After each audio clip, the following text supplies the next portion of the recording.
Live from the most high mountains of Olympus. This view is astonishing. From the foothills to the floodplains, I'm admonishing. Take this gold chain and polish it. Rock this wedding ring, it's my garnishing. Take the love for my wife, never tarnish it. Puerto Rican showers, yeah, I taking them. More cocoa bean than coffee bean. That's bittersweet to say the least. On the knees while she grabbed the pieces. My peace of mind got a crack smile like a chiropractor. Linebacker, line of crack, I'm pookie back. When that 90 snap and twisted claps, times is back, kick back and laugh, yeah. Gotta learn to kick back and laugh. Force rhyme browse out the window with this one. Fire between her legs with this one. Champ of mine when you roll with this one. See where I'm headed with this one. 09, take it back with this one. Back of the caddy, hell yeah, I've been some. One-on-one, couldn't crack the threesome.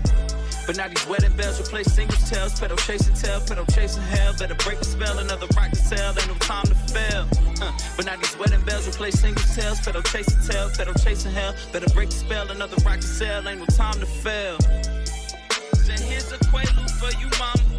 Take you 2 of these, I bet she'll love me in the morning. Yeah. My niggas feasting on this karma, but we all about our business, so we stayed away from drama. Here's a quaalude for you, mama. Take you 2 of these, I bet she'll love me in the morning. My niggas feasting on this karma, but we all about our business, so we stay away from drama, yeah. Daddy fat stacks on my 45, setting up the vibe for my sporty oldie. She about to climb Mount Everest. My avarice is her ass and tits. Better pass that. On second thought, I keep my blunt, my mix. No taste, just with some COVID shit. And my mama whip on an expedition for some. Last stream went like 3 hours. Yo, I was standing. But yo, we are back with the third half. As always, we're here with Sebastian and Lee. Yep. What up? Man, sports, man. WrestleMania, bro. Yo, WrestleMania. A lot I'm going back in on. wrestling. I'm back into wrestling now. I can't say I'm back back in? in wrestling. On ESPN, I couldn't not watch it. I didn't watch no basketball. I watched WrestleMania. I was watching some basketball, baby. You feel me?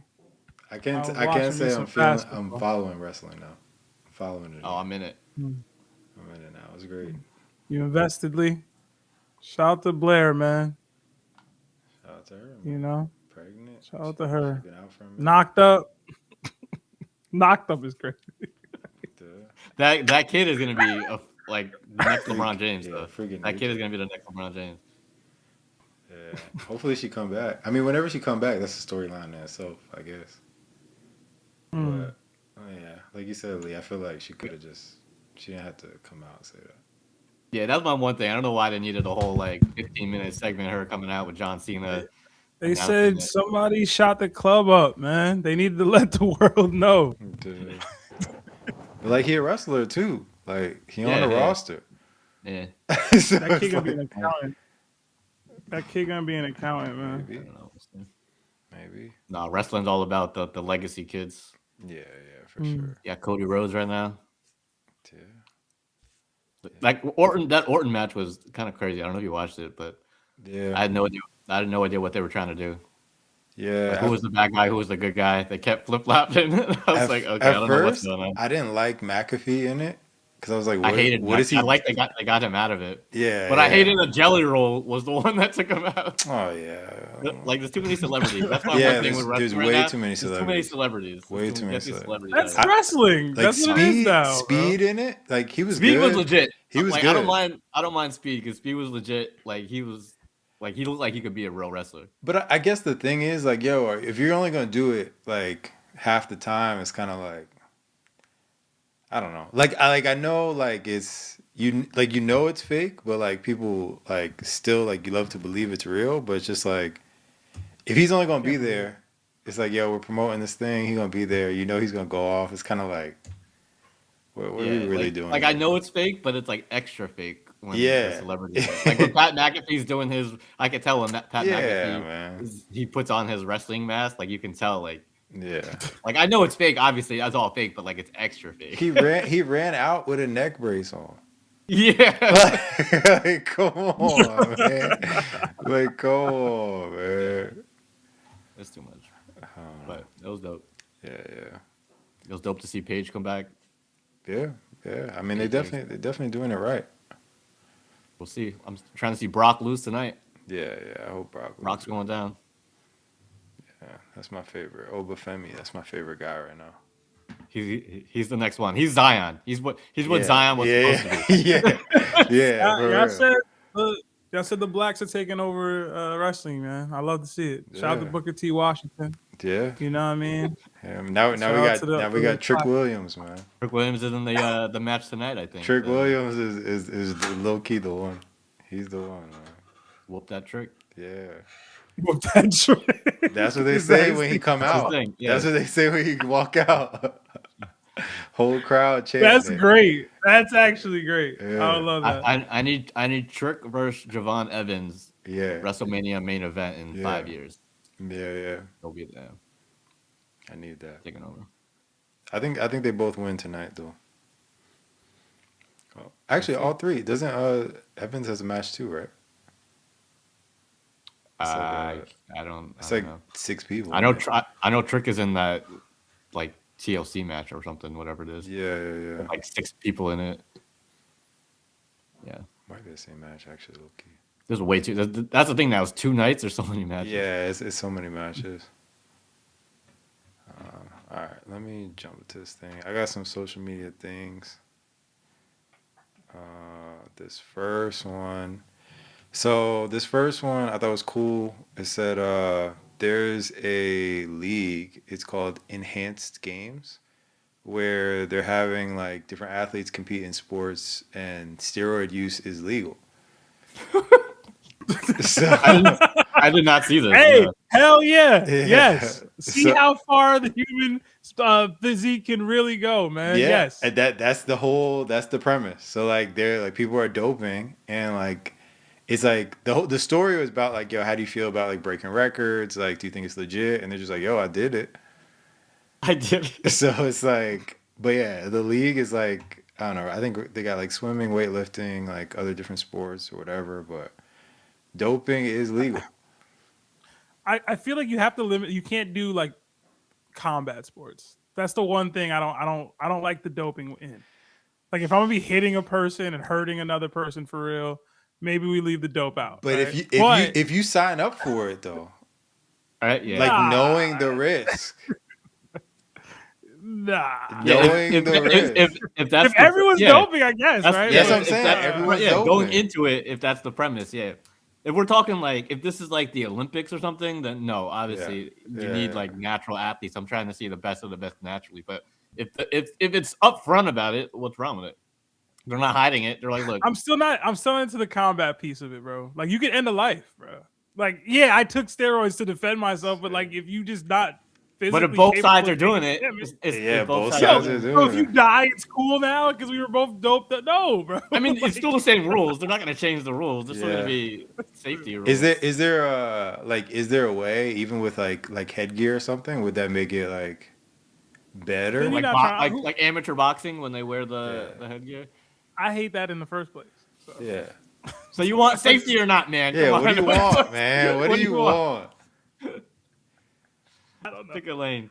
I don't know. It felt weird to think about people on drugs hitting each other. Listen, man. I could go to the corner for that. Yeah, I could go to the streets. I could go to New York right now. I go to New York. No, but listen. But then the athletes get sponsored by these companies. They're like, my steroids are better than your steroids, and then it's like, then they're getting paid. Get them sponsorships too. Hey, do it up. All that athletes getting paid. Does steroids need marketing? Maybe. Yeah. I guess it has bad PR for years now. Exactly. Right? You get them a legal spokesperson. I guess it could be interesting. Our steroids break records. It could be interesting if they're like shattering records. Hey man. Like as of now, I haven't heard of any of these guys, so they're not doing much. Who's that? Cody Miller? Who's that kid? The track kid with the same name twice? Oh, Gout. Yo, imagine if he was on steroids. Yeah, he's there's something wrong with him.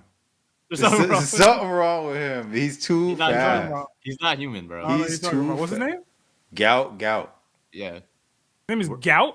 Twice. Gout. Yeah. Like bowl, but Gout. Yeah. Gout, like the Yes. Overweight? Exactly what you think it is what it is. Gout. That's his name? They Yeah. named that? Fuck, yeah. He's fast And he's as fuck. fast? Yes. Faster than Usain Bolt. He's faster than yeah, Usain Bolt. he's faster than Usain Bolt, dog. He's like 18. His name is an oxymoron, bro. How is this possible? Bro, he's the fastest thing alive. So they take your foot for this, but he's faster. How do you spell it? Gout. Gout. G-O-U-T. Oh, yeah, G-O-U-T. Okay. Yeah, gout. Gout. He's the truth, man. He's Australian. Yeah. Obviously, he's black, but I don't like I don't know if he'll make the next Olympics. But not the next Olympics, but the Olympics after that probably. Or actually, I don't know. He might be in this next Olympics. How old is he? He's from South Sudan. He's in like 18. High school. He's 18. But he's like the third fastest guy ever. He's the fastest human ever alive. Yeah, like he's so fast. Like, he's not even close. Put him in pads, man. Nah. He's gonna have his run. Pun intended. But it's gonna be crazy though. Like it's gonna be something that we've never seen. Like if when he's at the Olympics, it's gonna be crazy. Yeah, like when he's an actual man, that's nuts. Maybe he starts eating bad food, man, and just slows down. You don't know. Nah, he about to cook. When's the next Olympics? Is it next year? 2 years? 2 years. Because a lot of the Olympics stuff, just because it's 4 years, like sometimes it's timing. 2028. So it's in 2 years. Ready. He'll be 20. 20. Yeah. He'll be there. That's like prime. He'll be in his prime. Yeah. He'll get the experience. And if you say he's Australian? Yeah. He's Australian. He's from South Sudan. South Sudan, but he represents Australia. Yeah. So he'll be the fastest person from that country. And easily, yeah. Maybe. Imagine there's a faster guy. No, there's no way. He'll make he might make the final, maybe. I don't know if he'll win the first year, but he could be there. If he makes the final, that's a win. I hope he has the personality Usain Bolt had, because that was half of it. Like he was breaking all the records. He was also like, it was interesting to. I feel like it's gonna be better. Because I don't know. Usain Bolt had the. You know what I'm saying? It was a whole thing. But I feel like Usain Bolt was also at people, like, it was Usain Bolt was also extremely lazy. Yeah. Like, that was part of it too, though. That he was like fresh. Like I woke up and just broke all the records. Gout.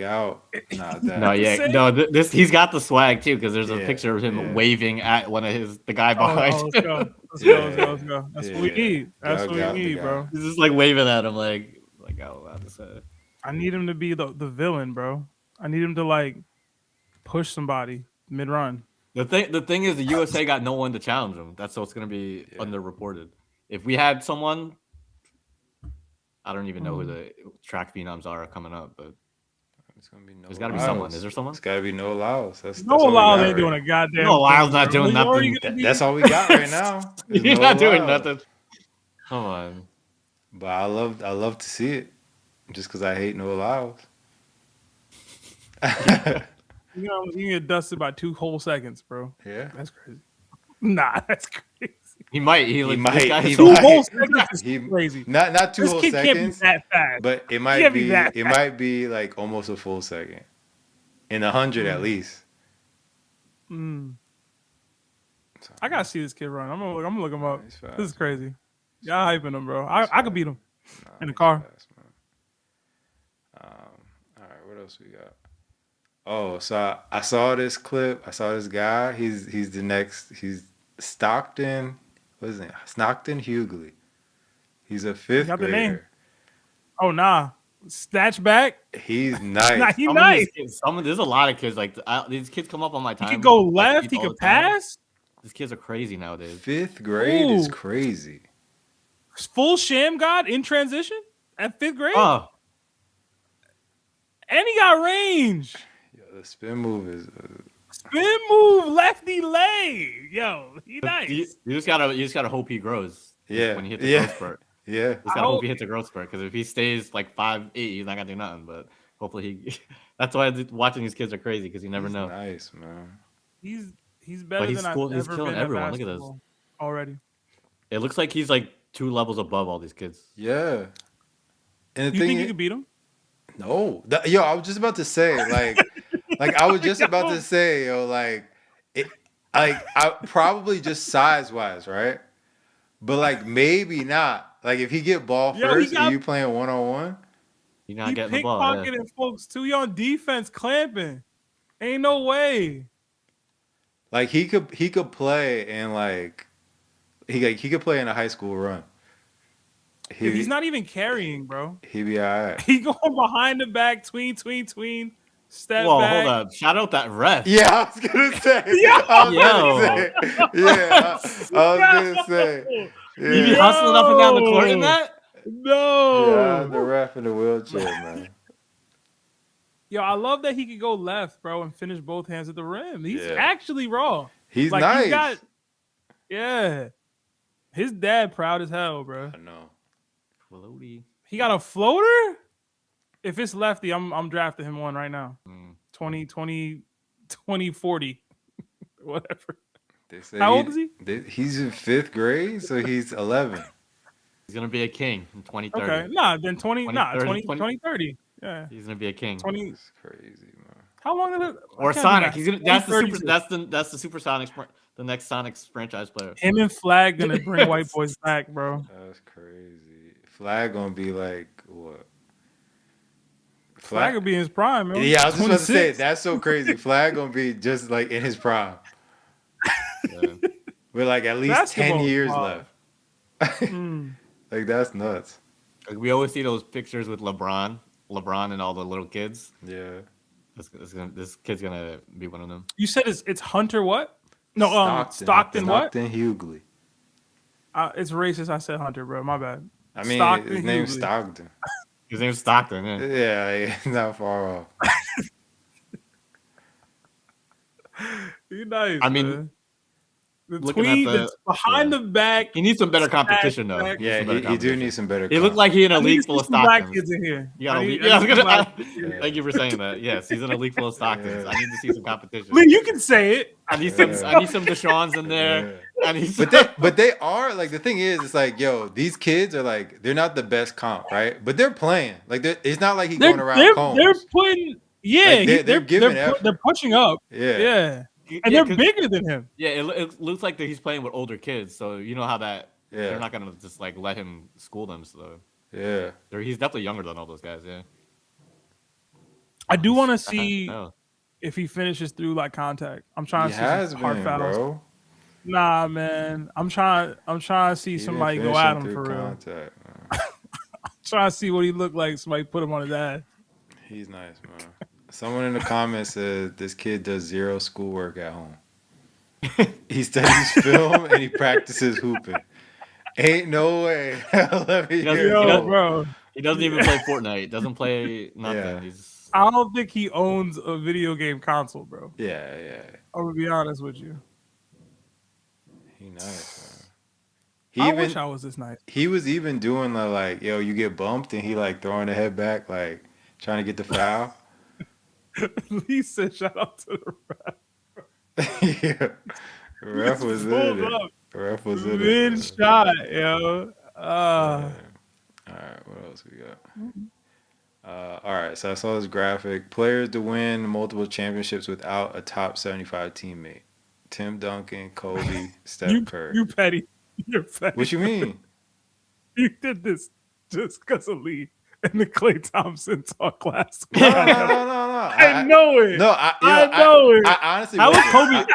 I How was honestly Kobe wasn't. on this list? I honestly Because wasn't. Paul, he won 2 with Paul as the second best. Yeah, guy. so it's not ever. Now, I mean, It's just that you've won multiple championships at some point in your career, and those 2 championships you didn't have a top 75 teammate.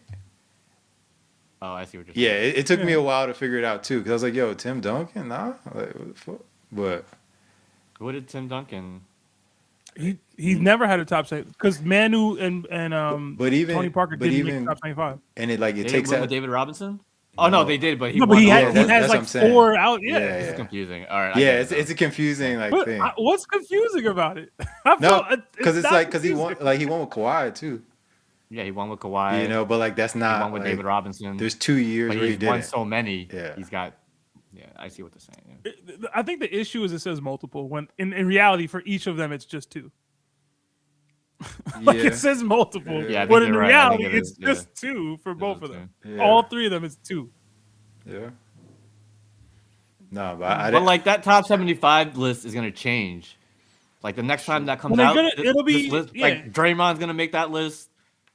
Like Clay might. Well, we have Clay should. It's gonna be 100 people now. Yeah, because that's the thing. They don't take people off, so they just add to it. So like the OGs that are still there, they're not gonna take them off. You know what I mean? No, they don't. They should. Right? Because it used to be top 50, and then they went to 75. They should. They should take people off, bro. Because then we're gonna be at 100. We're gonna be at 100. You can't take George McCon out. You know what I mean? Like it's just you're gonna be at 100, and then it's like, oh man, this guy can't make it. But I think the bad thing with the graphic too is like it doesn't account for like how people evolve. You know what I mean? Because technically, like if you look at Tim Duncan, it's like, yo, was Kawhi top 75 when he won it with him? No. You know what I mean? Yeah. But it's like now, but now he is. So it's like, yo, you can't count that one. It's like. Wait, so you're saying? Yeah, because again, he has 2 without Kawhi. Well, he has 3 without Kawhi, but 2 without a top 75. But when he won with Kawhi, he wasn't a top 75 caliber player. Yeah. So it's really 3 with Tim Duncan, right? Yeah. Or 4, because Timmy got 5. Right? Yeah, he has 5, and one of them is with Kawhi. One of them is with. You know what this? So he's 3, 3 minimum. Yeah. You know what I got out of this list is that Steph Curry is underrated. Like Steph Curry, I don't know why is not higher on these top 10 lists. Like he needs to be up there. I think. To me, I got Steph over Magic all the time, and people hate me for that. So that's a wild take, but it's just true. I just do. Lee, you would take Magic Johnson over Steph Curry? That's not what the question was. I'm asking you. Who would I take or who would I rank? That's different. You can be stated that Steph's had a better career than Magic has. He just has. Better career. Well, it's hard for me to better argue. career, better player. I don't like that. I don't like that argument because Magic's career is a what if. Magic's career is a what if. Look what he did. Look what he did, and look what he could have done. You know what I mean? Like we don't gotta ask what if with Steph. We saw it. That's well. It's funny because like as of late, I think Steph is a little overrated. Really? Yeah, in terms of where he places all time. I feel like he's consistently outside the top 15. No. And, like he's definitely outside the top 10 in most lists. Outside the top 10, yeah. I don't think he's outside the top 15 for most lists. I think that chip he won against the Celtics put him in a lot. Like there were top 10 conversations then in that moment. Last chip he won when Durant left should have bumped him up, like solidified himself top 10. That's what put him over Magic to me. I think he's top 10 to me, but I don't know, man. I don't know. I think if you take there's a lot of people. If you take every time we do this, if you take out the Durant chips, where do you put Steph? He's still up there. He's top 15 for me without the Durant chips. Yeah. Why? Because he's still the greatest shooter of all time, bar none. Yeah. He's still the only unanimous MVP. He still had 2 championships, one of them over LeBron, which I put a little bit of an asterisk on. He still changed basketball fundamentally. Like I know we've accredited it to like D'Antoni a lot, but Steph's the face of it. Yeah, if he doesn't have the Durant, he doesn't have the Durant rings, but he still has all the records. Then yeah.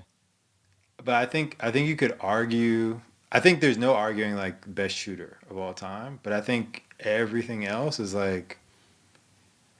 I feel like in a way it's almost like the Thunder now. Like if Shea goes on a run, it's like yo, the organization is also putting you in the best position possible with like different assets and everything like that. Because in that scenario, it's also Steph with 2 rings and 1 Finals MVP. You know what I mean? Like if they make it that far, which I mean, huge what if, right? But I just think if if they don't win with Durant, there's no telling that they keep that core together. Are we still getting back to the final? Like, is he losing to LeBron in the finals now? Like those 2 years? Like, what is it? What are we doing with his? I don't know. Flaming out in the first round. Like, I think it matters. Wait, can I ask a separate question? Can I ask a separate? Where do you rank Isaiah Thomas? Because I think in your scenario, he's Isaiah Thomas. Then he has what, 2 rings? But he would be better than Isaiah. He would be looked at better than Isaiah Thomas by most people's standards. But to me, I still have Isaiah Thomas as like a top 5 point guard. So I'm saying, in your scenario, like I have him in that same vein as Isaiah Thomas, like maybe, but like Sebastian higher. Is Isaiah Thomas top 15 for you? Because that was his question, right? Like, where are we ranking Steph? Like, is Isaiah Thomas in your top 15? No. I don't know that he is. No. Yeah. So, and he would have less finals appearances than that Isaiah Thomas. Yeah. But Steph would just have all the 3-point records. That's the thing, though. Yeah. Oh, that's tough. Just saying, Steph loves the plan ever since it was implemented. I mean, he always goes off. Yeah, he is the face of the play-in in the West. Not no more. 2022, so Mickey. Wow, we not giving the 2022 ring credit. Wow, and people hate Tatum this much. That's crazy. Yeah. What's Mickey about it? I'll give him crazy. The thing is, like, but to me, like that's the one finals that he played well. You know what I mean? I wouldn't say that. He could have won it when Iguodala won it. No, he wasn't great. He was the reason. There's a reason they didn't give it to him. There's a reason they didn't give it to him. Yeah, there's a reason they didn't give it to him. Like, because it's like how, like, they're gonna give it to you if you just play decent. Like, you don't gotta play out your mind. And the thing was, like, LeBron was clearly the best player, but they're like, yo, we can't give it to the losing guy, so we're giving it to Iggy. LeBron was out of his mind that series. Yeah, they should have just given it to LeBron. In reality, they should have. That's what should have happened. Yeah, they should have given it to LeBron. He was by far the best player on the court. Because even when the Cavs won, like, I don't think he wins it that year. Like, if Warriors win Game 7, he doesn't win MVP. It might have been Draymond. It would have been Draymond. Right? He averaged a triple-double. So, and he dropped, what, 40, 30? He dropped like 40 Game 7. Who, Draymond? Something like that. No, not Draymond. No. 40? No. I don't think he dropped 40. Yo, am I tripping? Draymond dropped 40 in a Game 7? Yo, hold on. I think you're I don't remember if he did. He might have. Draymond will remind us every day if 40? I don't remember that. I'm not even gonna look it up because I know that's not. You can look it up. 32, 15, and 9. My bad. Yeah. It was a crazy stat line. It was a crazy stat line. It was a crazy stat line. It wasn't. It wasn't 40. I remember it was insane. But my bad. I was off. He didn't hit 40. Yeah. But it's definitely Draymond. So that's what I'm saying. Like, it's kind of like if you think about the finals and the best players, it's like. If you want to go by the MVP, like, you could say Iguodala, Draymond, Durant, and then Steph. Like, to me, that's not top 15. You got Steph top 20. But I Without the chip? No, I'm talking about in real life right now with everything where he is. No hypotheticals. He's top 10. What are we doing? No. Steph is top 10. Yeah. And I think that's more so my thing, right? Like, whether he's top 15, 20, whatever. Like, I just think, like, some people say he's top 5. Like, some people think he's the greatest. You know what I mean? Like, I don't think he's that. Steph or Kobe? I think that's what this graphic told me. Y'all talking about this because Duncan is Duncan. Steph or Kobe? Because as far as like impact, popularity, people have Kobe top 5 all the time. I know Lee pushes back on that heavily, but like Kobe's consistently in people's top 5s. I don't know if it's part of the passing, whatever, but he was even that before he passed. Yeah. I don't know if I agree, but whatever, right? Kobe top 5, sure. Is Steph over Kobe to you? I don't have him over. It's a lot closer than I think people want to admit. I think when you review it, it is hard because, like, I look at it, I'm like, yo, some of this is just not good basketball. Like, real talk. If you're coaching like kids, who do you want your kid to watch, Kobe or Steph? Even that's tough. I want my kid to watch Steph. So the Kobe, what are we watching? Are we watching the chucking or are we watching the footwork? in the post. Yeah. Because if we're gonna watch the elements specifics of both. about Kobe, then yeah, take all of that, right? Well, but if you're like, hey, take these bad mid-range jumpers, like nah. I say that because Steph doesn't need the ball. Yeah, like Steph's best asset is him off the ball. Like, so what do you think? What do you think moving? What do you think is harder to do though, or replicate to teach a child to replicate the off-ball movement of Steph, which to me isn't feasible. Yeah. Like, if you watch Steph, it's not feasible to have somebody doing that consistently. No, but it's the hustle mindset. You want all. That's the one thing the first thing you try to teach the kids is like you gotta move, like hustle, like stop lollygagging around, and like you can. Not everyone can be Kobe. Not everyone can be Steph, obviously, but I feel like Steph is more imitatable. But I do think but in that point, like Steph is like also regarded as like breaking the game, and like a lot of young kids are just shooting threes without the practice. Yeah, that's true. They ignore the part that Lee's talking about, the off-ball movement to hustle to get an open shot, to create good offense, and they're chucking, they're LaMeloing, right? Where it's like, no, like that's not the point. The point is to create spacing and move around all these screens, etc., move without the ball, and then get open looks, and then knock down those open looks. I don't know how feasible that is to actually teach young kids. That we're not seeing it now. So, like, if you want to say, what are you teaching them? It wouldn't be Kobe. It'd be like Kawhi. But like that, if you want to create somebody from scratch, like to have this movement in the paint to get good looks, like, yeah, show them Kobe's stuff. But like, hey, man. going back to the comparison, just imagine if Steph played with Prime Shaq. That spacing. I mean, they wouldn't. I'll say this. They would won the same, right? Steph not the leader. They would have never broke up. Yeah. But them breaking up was Kobe like, yo, Shaq, you're not putting in the work. So if Shaq's gonna come in fat and Draymond his way through, like Steph isn't reining Shaq in. That's true. So it's like they might not break up, but they're not gonna continue to win if Shaq's not putting in the work. It's the same result. It's just he's not leaving. Maybe Steph leaves because he's like, yo, I'm just not dealing with this long term. But he's dealt with Draymond, so I don't know. But I think we've seen through Steph's career, he doesn't have that Kobe mindset where like Steph doesn't mind not being the Finals MVP. You know, like he doesn't care. Yeah. So it might have worked. I don't know. Dang. Steph and Shaq is crazy though. Yo, that's insane. Insane. Prime Steph and Prime Shaq is the scariest thing you could ever have. That's insane. I just had a random thought like on this. It's like, let's say the Celtics win this year.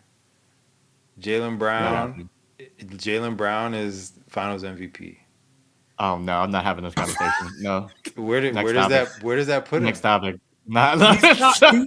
He's top. Is he top? He's the best shooting guard in the league. I'd put him at top 50 all time. I don't think I can go higher than that. He's definitely top 75. But it makes him a better Finals performer to me than Steph. What does that mean? Like nobody's ever going to compare Jaylen Brown to Steph. Like it doesn't mean anything. Why not yet? But you got to start somewhere. I'm going to ask you specifically. That'd be 2 chips in 3 years, no? Would you have him over Kawhi? Because I know you don't have Kawhi as high as most of us do. Would you have Jaylen Brown over Kawhi if they wanted this year? He's final MVP.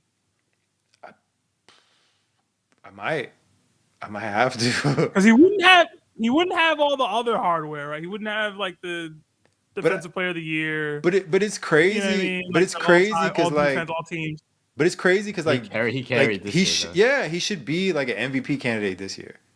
Like he's nowhere close to my favorite. He'll get votes, but he's not. He'll get like a top 5. I don't know why he's not higher. As soon as Cade got ineligible, means none of it. As soon as Cade got ineligible, how many top 5 finishes does Kawhi have? All that love should have went to Brown. Me too. But it's like he should have more than that. Yeah. Like I don't know. It's people have the Celtics out of the playoffs. Would you have him over Kawhi? I wouldn't. But I'm a Kawhi guy. No, I wouldn't have him over Kawhi because for me, one of the hardest things is winning a championship with 2 different teams. And Kawhi is one of the few people to do that. So I can't. And you already mentioned his defensive. That's like, but he wasn't the best player on one of those championship teams. And then the next one was like the Warriors got injured. Everybody got injured. Like that Raptors team was stacked. That Raptors team, I'm just saying. Everybody what you said was as if he did something LeBron, like the LeBron thing. That's not what happened with Kawhi. I love Kawhi, but that's not what happened. Yeah, that's what happened in Toronto. Yeah. But the Spurs. Like, saying, but it's not what happened. He was still the second best player on that Spurs team. Looking back. Yeah. I mean, yeah. But you said it as though he was the best player on the team, like leading a team, number one option, best player. The Spurs don't win without Kawhi. The Spurs don't win without Kawhi. Kawhi. Yes or no? Do the Spurs win without Kawhi? Okay. No, the Spurs also lost with Kawhi. So they did. And an old ass Ginobili want to be Klay Thompson over there. Listen, I'm just saying you said it as if he did the LeBron thing. That's not what happened. I don't know. It'd be interesting. All right, what else? Oh, so I don't know if y'all seen this. This guy's great. I love this guy. The viral volleyball player, man. Yo, you the gay goat, bro. Yeah. Do it. Oh, he nice, man. He nice, man. If you want to stop him, man. Get up there. Yeah, word. I can't stop him. If you don't like him, stop him. You can't be mad, bro. You can't be mad. I would hate playing him, but you gotta respect it. Yeah, you gotta respect it's one of those where like if he's your teammate, you love it. Yeah, because you know fucking with the other team. But if you're the other team, you're like, come on. And then he spikes it on your head, and you're like, oh god. Yeah, he's nice. Yeah. He's nice. Like he's nice. Yo, he's nice for real, bro. It's so funny. Damn. he lays it all out there too. And his name is Jordan Lucas. What a name? You got the name. Wait, there was a Jordan Lucas before who played basketball, wasn't he? I don't know. No, not him. Yeah, I don't know how he gets up there, bro. I don't know how good he really is, but I hope he's on like the Olympic team. Yeah. Yeah. Put him on the world stage. Even if he's not good, get him in there. Just put him in the Olympics, yeah. Yeah, I don't know. I don't know how good he is, but he's nice. He be getting up, though. Bro. Look. Yeah. His teammates must think it's hilarious. Yeah. He got to. Can you imagine, like... Imagine you're the one going up for the block, and he just nails it in your head, and then you look at him, and he's just... I would leave the gym. I just can't imagine like the recruiting visit or like the practice. Low key, WNBA needs somebody this like flamboyant about it, like this wild with it. The WNBA? Yeah. Like, what if Angel Reese was doing this type of stuff every time she like? The WNBA, you know WNBA is always trying to be so tough, like fighting. Yeah, that's fair. Like, nah, yeah, bro. Hit a three, start twerking. Yo, that's fair. That's fair. You need balance. You need balance. You're telling me that wouldn't draw, like it would draw so much. It would. You need Twerk balance. 3-point Sally? You need balance. Or when it's only a matter of time they start dunking more, right? As soon as the first woman gets dunked on, imagine they just turn around and start twerking on their head. See, like viral. Yo, the thing is, you dunk and then you twerking with the basketball, like you bouncing the ball, twerking. All types of. Listen, the viewership going up. This feels like a you gotta lower the rim though. Wait, can we be honest though? Like they're not dunking. They're not dunking. Like, they are dunking. They're dunking right now. Stop hating. They're doing it. They're barely dunking on a fast break. Lower as long as the hand touches the rim, it's a dunk. It counts. I feel like it's not real until the like someone catches the first body. Like it's like somebody got a Ja Morant, somebody real quick. Like, not even Ja level. Just back in the day, dudes used to get dunked on. Like it just feels like a setup because it's like, yo, it's fast break. The big man on the fast break, no one in front of them.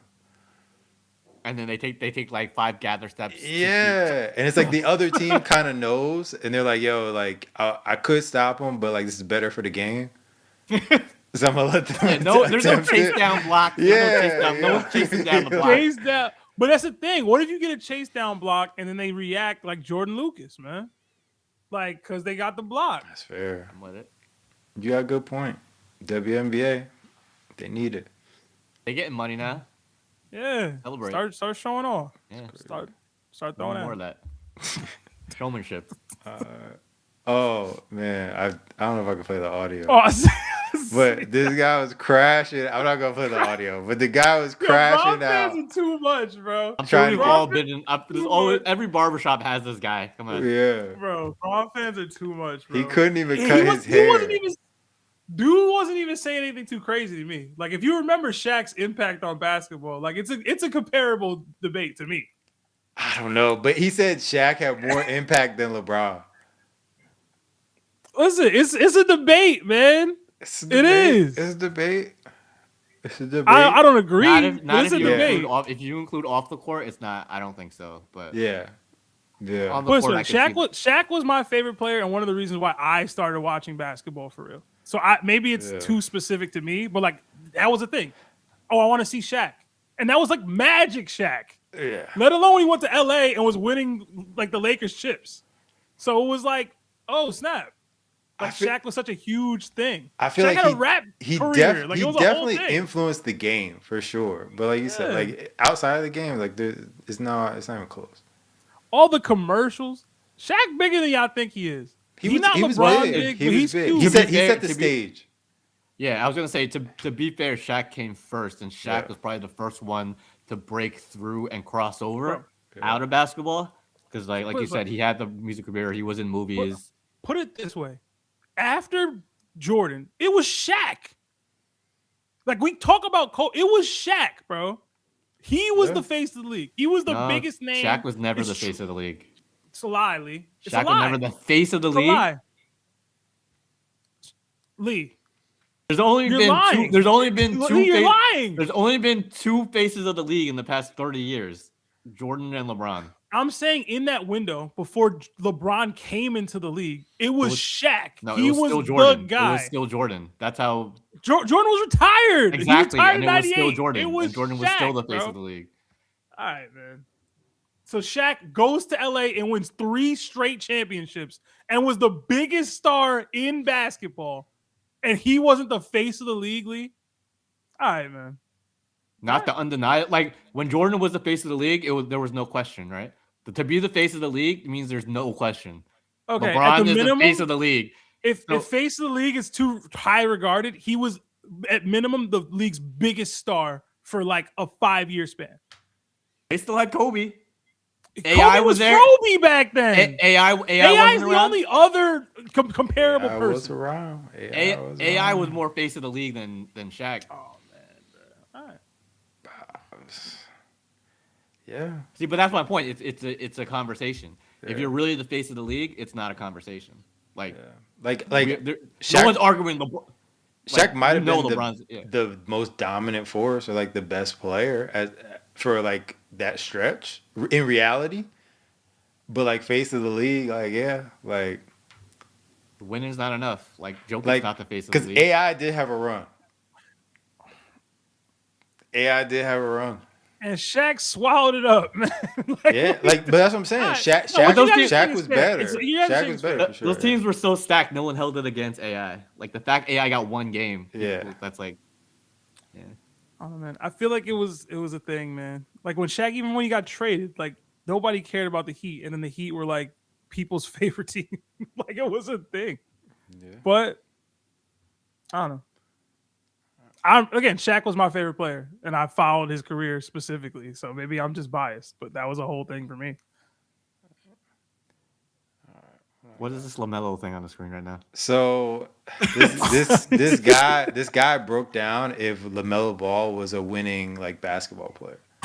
Oh God! Based on another LaMelo hater. I hate to get it. No. Yo, he said fair. He is. No, he said he is. Okay, good. He said he is, but it's just like. He basically like he's got to play. That was the general thing. It was like, availability is like key. He's breaking down like all the games that like LaMelo played and like the percent he could have played. And then he breaks it down with like other players like in the same draft and like stuff like that. So like see like Ant like plays like majority of the time. Like 91% of the time he's playing. You know, same way like Halliburton missing a year, and like he's still still playing significantly like, more than Melo is. Yeah. Yeah, but I think that's more of a product of like the Hornets just being trash. Like if your team is good, you're gonna play more minutes. If your team is bad, like you're not gonna play as much. Like Pacers, Wolves, they're playoff teams. I have to dive deeper into this video and this analysis, but it's interesting because me and my brother Merlin have been having a consistent debate since LaMelo was like draft eligible. Because I was like, yo, the Knicks need to trade up to get this guy, and Merlin was like, I don't think he's a winning basketball player. So I love that this guy is like going into like the details of it. Yeah. But it was a whole thing where it's like, yo, is he a winning? Can you win with this kind of a player in general? To me, it's yes, he's dynamic enough an offensive player. He is pretty weak on defense, but I feel like if he picks that up even just a little bit, he's that dynamic that he is a winner. Yeah, he's got enough size and athleticism where he can do enough on defense, but he's just one of those like you can tell just doesn't give a F about defense. But like you can win with LaMelo. What you can't win with is your potential rookie of the year going like 2 for 20 in 2 games. Like he's so mad. He's so mad. We need. He's so mad. You put the ticket in, didn't you? I'm not. Mad. I didn't have the ticket in. I'm just a LaMelo fan, and LaMelo needs help. We're not slandering. His cast ain't show up. His cast ain't show up in that game. This is first big game ever, bro. Well, I guess not ever. But that's what I'm saying. Like people but he shot that bad, and people are still like pointing fingers at LaMelo. Like, so Lee, that's what happens. You think you want to? Because there's between winning player. You think you can win a championship with LaMelo Ball as your best player? Yeah. Obviously, he's not like a LeBron and like he can't do it by himself with Jokic. But you telling me you can't put just the right pieces around LaMelo? LaMelo's never played with a top 125 player in the league. 150. What's Brandon Miller is the best player he's played with? Come on. I will say that like I feel like he has the skill set to do it. I don't think he has like the intangibles like to be the best player and win. We just talked about. I don't know if there's anyone that loves basketball. LaMelo loves basketball. But loving the game isn't the same. He's talking about the intent. Like we just talked about Steph running around and creating offense that way. LaMelo isn't doing that. Yeah. Like he's not doing it the right, quote unquote, right way. Yeah. He's just hooping. Because again, like even to the point of like the last game, right? Like he said, "Oh, I probably should have been more aggressive early on." Like that's part of it. But that's my point though. Like if he plays like how he's I love LaMelo because he's going to be LaMelo and he's going to play his style. Yeah. What we saw in that game where they got blown out was that first half he wasn't being LaMelo. They weren't being the Hornets. They were like a different team. They weren't running. They were trying to do like set plays and stuff. Like that's not their offense. And then we saw in the third quarter, LaMelo said it too. LaMelo got more aggressive and he just got back to being him. He had like 21 points in that quarter. But that's part of it. That's kind of what I'm saying. Like you got to realize need to get Lonzo. I do. Lonzo wouldn't be a bad fit, but you gotta like some of that stuff you gotta realize like early on too, and like I don't think the free flowing like it's kind of to me it's almost like a little reminiscent of like the 7 seconds or less, where it's like I think it can get you to the playoffs, but you got to be able to operate in the half court at some point. That's just history. Like the Pacers, I think that's as far as you can. And they made the finals and they made a game 7. I think that's as far as you can go where you're just, it's all pace and shooting, etc. Yeah, but like, you need to be able to score in the half court, hold on. Down sets. You do. So you're saying the farthest you can get with that is a game 7 against the greatest team that ever. I don't think he got hurt. And Halliburton got hurt in that game 7. I don't think the Pacers are the same. I don't think Pacers is a good comparison. No, but look, even then, look at what it took. It took insane, impossible fourth quarter mishaps by like 4 different franchises to get to that. No, I don't think Pacers is a good comparison. Yeah, but every championship run is going to have plays like that. You need a little luck to get that far. But the fact that they were in that position, they had devil magic on their side last year, bro. No, it was because it wasn't just the postseason run. Like if anyone watched them in the regular season, they played how they played in the regular season. They were the fastest team in the regular season. They were like top 5 in fast break points. Like they were doing that all year. It wasn't like they got a fluky run and they just got hot. They were that team the whole year. So I don't like that argument because I think it puts down how good that Pacers team was, and like if Halliburton doesn't get hurt, like what if Pacers win the championship, and then it's a whole different because we always talk about how good that Thunder team is. Like yes, that Thunder team was historic, and that Pacers team took them right there. So if you're saying that's the peak for LaMelo, then why is that a bad thing? I don't know, but I think the point is like I get defensive with LaMelo because we've never seen him in a good situation. That's like true. You can't tell me he's had one like legit winning teammate. Yeah, he had the bad Bridges, the one that got he had problems off the court. That was the second best player. Brandon Miller is a one-dimensional player as well. But I saw what happened. I agree with all that. I think that's like. I think for LaMelo, like intangible wise, like I think that's like a huge detriment to like his development. You know what I mean? 100%. Yeah. Like so, it's like because I don't disagree. Like he hasn't had like a plausible, like he hasn't had a great opportunity to do anything. Yeah. Even like this opportunity is like, yo, they got hot, they got to run. But like, I think he would have needed like if he could have had like a veteran at some point. Or like just any other person that's kind of on his level, I think it would do wonders for like him potentially. But like the longer he goes without it, it's like, yo, you're not like, you're just keeping those bad habits because you're the guy. And like none of this matters. Like you're not playing winning basketball, you're not winning, you're not getting playoff experience. Like how is LaMelo getting better? You know what I mean? He's not. Like this loss like doesn't help him, and like to your like again like it's not his fault like totally, you know. When the Spurs don't win, trade Stephon Castle for LaMelo Ball. Nah.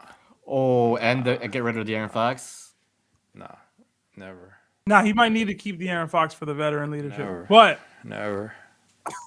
Trade Steph Castle just to crap on PFC's vision, man. They're not. See how he do on the Hornets, bruh. Mr. Face of the league. He probably do better.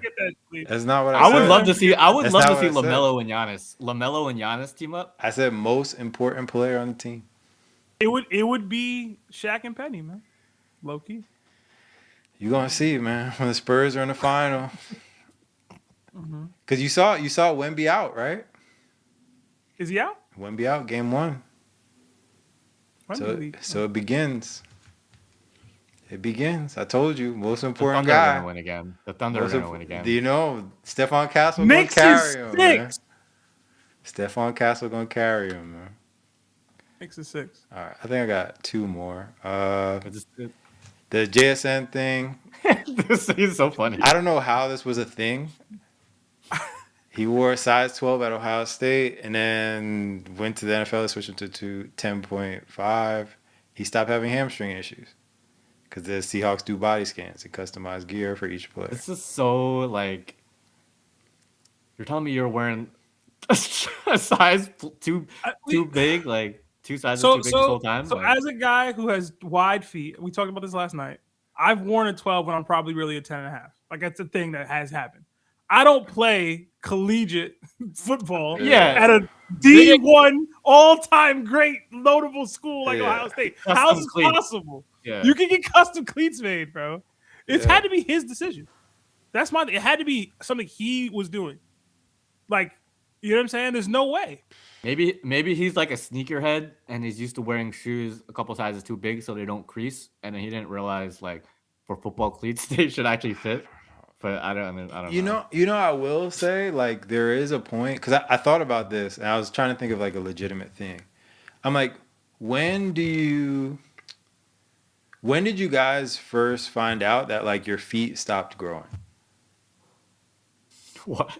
Because most of the time when you buy you shoes, think he bought them to grow into them? Yeah. Yo. Because that's what people in middle school. But that's what people do. So I'm like, maybe there was a time at some point he was like, "Yo, I'm gonna buy a 12 because I'm gonna grow into it," and like his foot just didn't grow, but like, he kept buying 12s maybe, and then got used to it. I don't know, because I'm like, I just don't. I don't get it. Maybe it's that. Maybe it's that, and then that pair of cleats turned into his lucky pair of cleats. So then he kept wearing them. Okay, I haven't played sports since I was a very, very young child. Okay, like for real. like had to buy cleats for a game kind of thing for a league. Maybe you could tell me, maybe PMC league. I don't know. Do cleats just run much smaller than regular shoes? Like, is that a thing here where it's just like, oh, in my normal life, I'm a 12, but with cleats, I mean, they're like tighter, but they're supposed to be. They're definitely tighter, yeah. But I'm saying maybe his normal foot is just, I'm a 12 in this. I don't know. Again, I haven't played but the switch was before this season. Is that what it is? No, it's I think just the Seahawks in general. Yeah. He just stopped. As soon as he came to the Seahawks. Okay. Well, the Seahawks are just the best run organization in football right now. So. But I don't get Ohio State. Ohio State is that's what I'm saying. If they don't have not many, If you can't do it at Ohio State, what's the problem? My question is every team doing this body scan thing to customize gear for the players, or is it just the Seahawks? Because I've never heard this before. I don't know. Right? We changed this specific thing. Schools can get the right size shoes.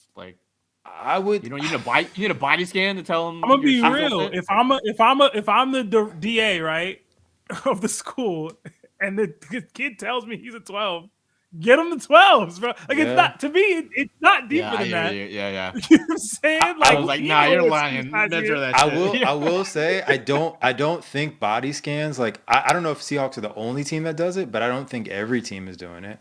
Because I remember maybe a year or two ago, they had they said D-Hop, because his hands are so big, he would get gloves and he'd cut them before every game so he had space.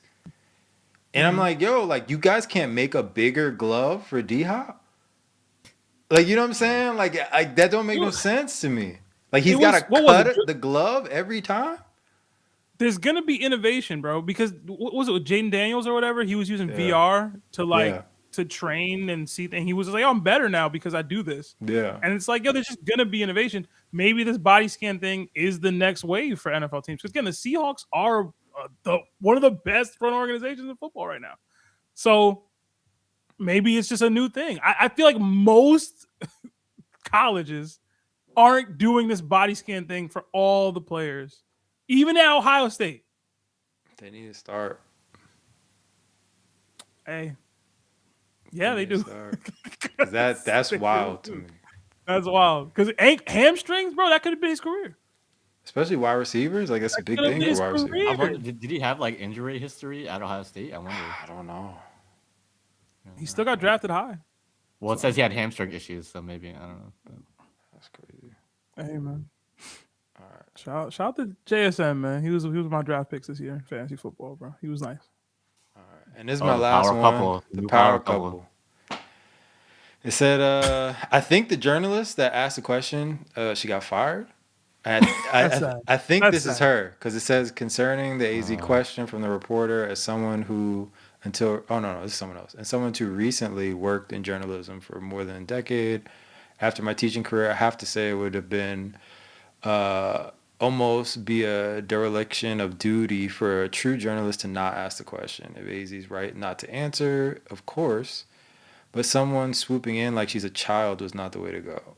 To those saying that it's no business for who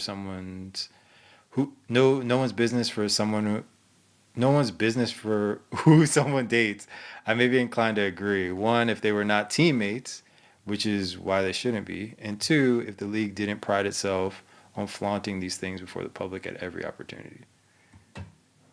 So to me, you can't simultaneously have photo shoots of y'all clearly being together. Yeah. And then be like, yo, we can't answer this. And then people are getting reprimanded for asking the question. A reporter can ask whatever question they want. I've seen people ask grown men what it's like to have a father figure like LeBron on the court. Yeah. Questions get asked. Yeah, look at the draft questions in the NFL.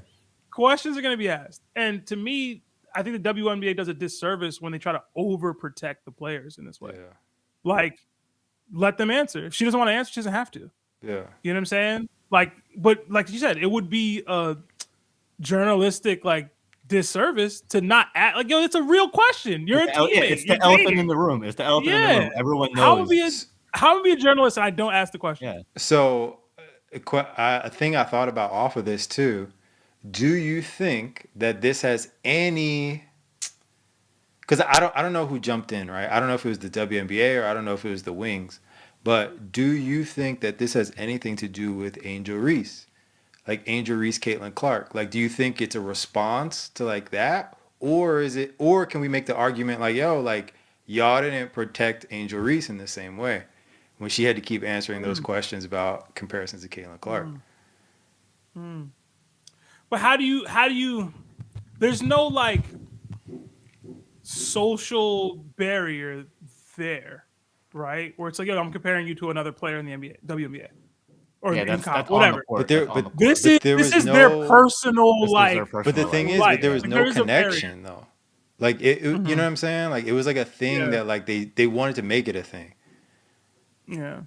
So and that I guess to me is like, yo, what again? Like how far do you go in protecting your players, right? Regardless of what the question is. I'm against the protection period.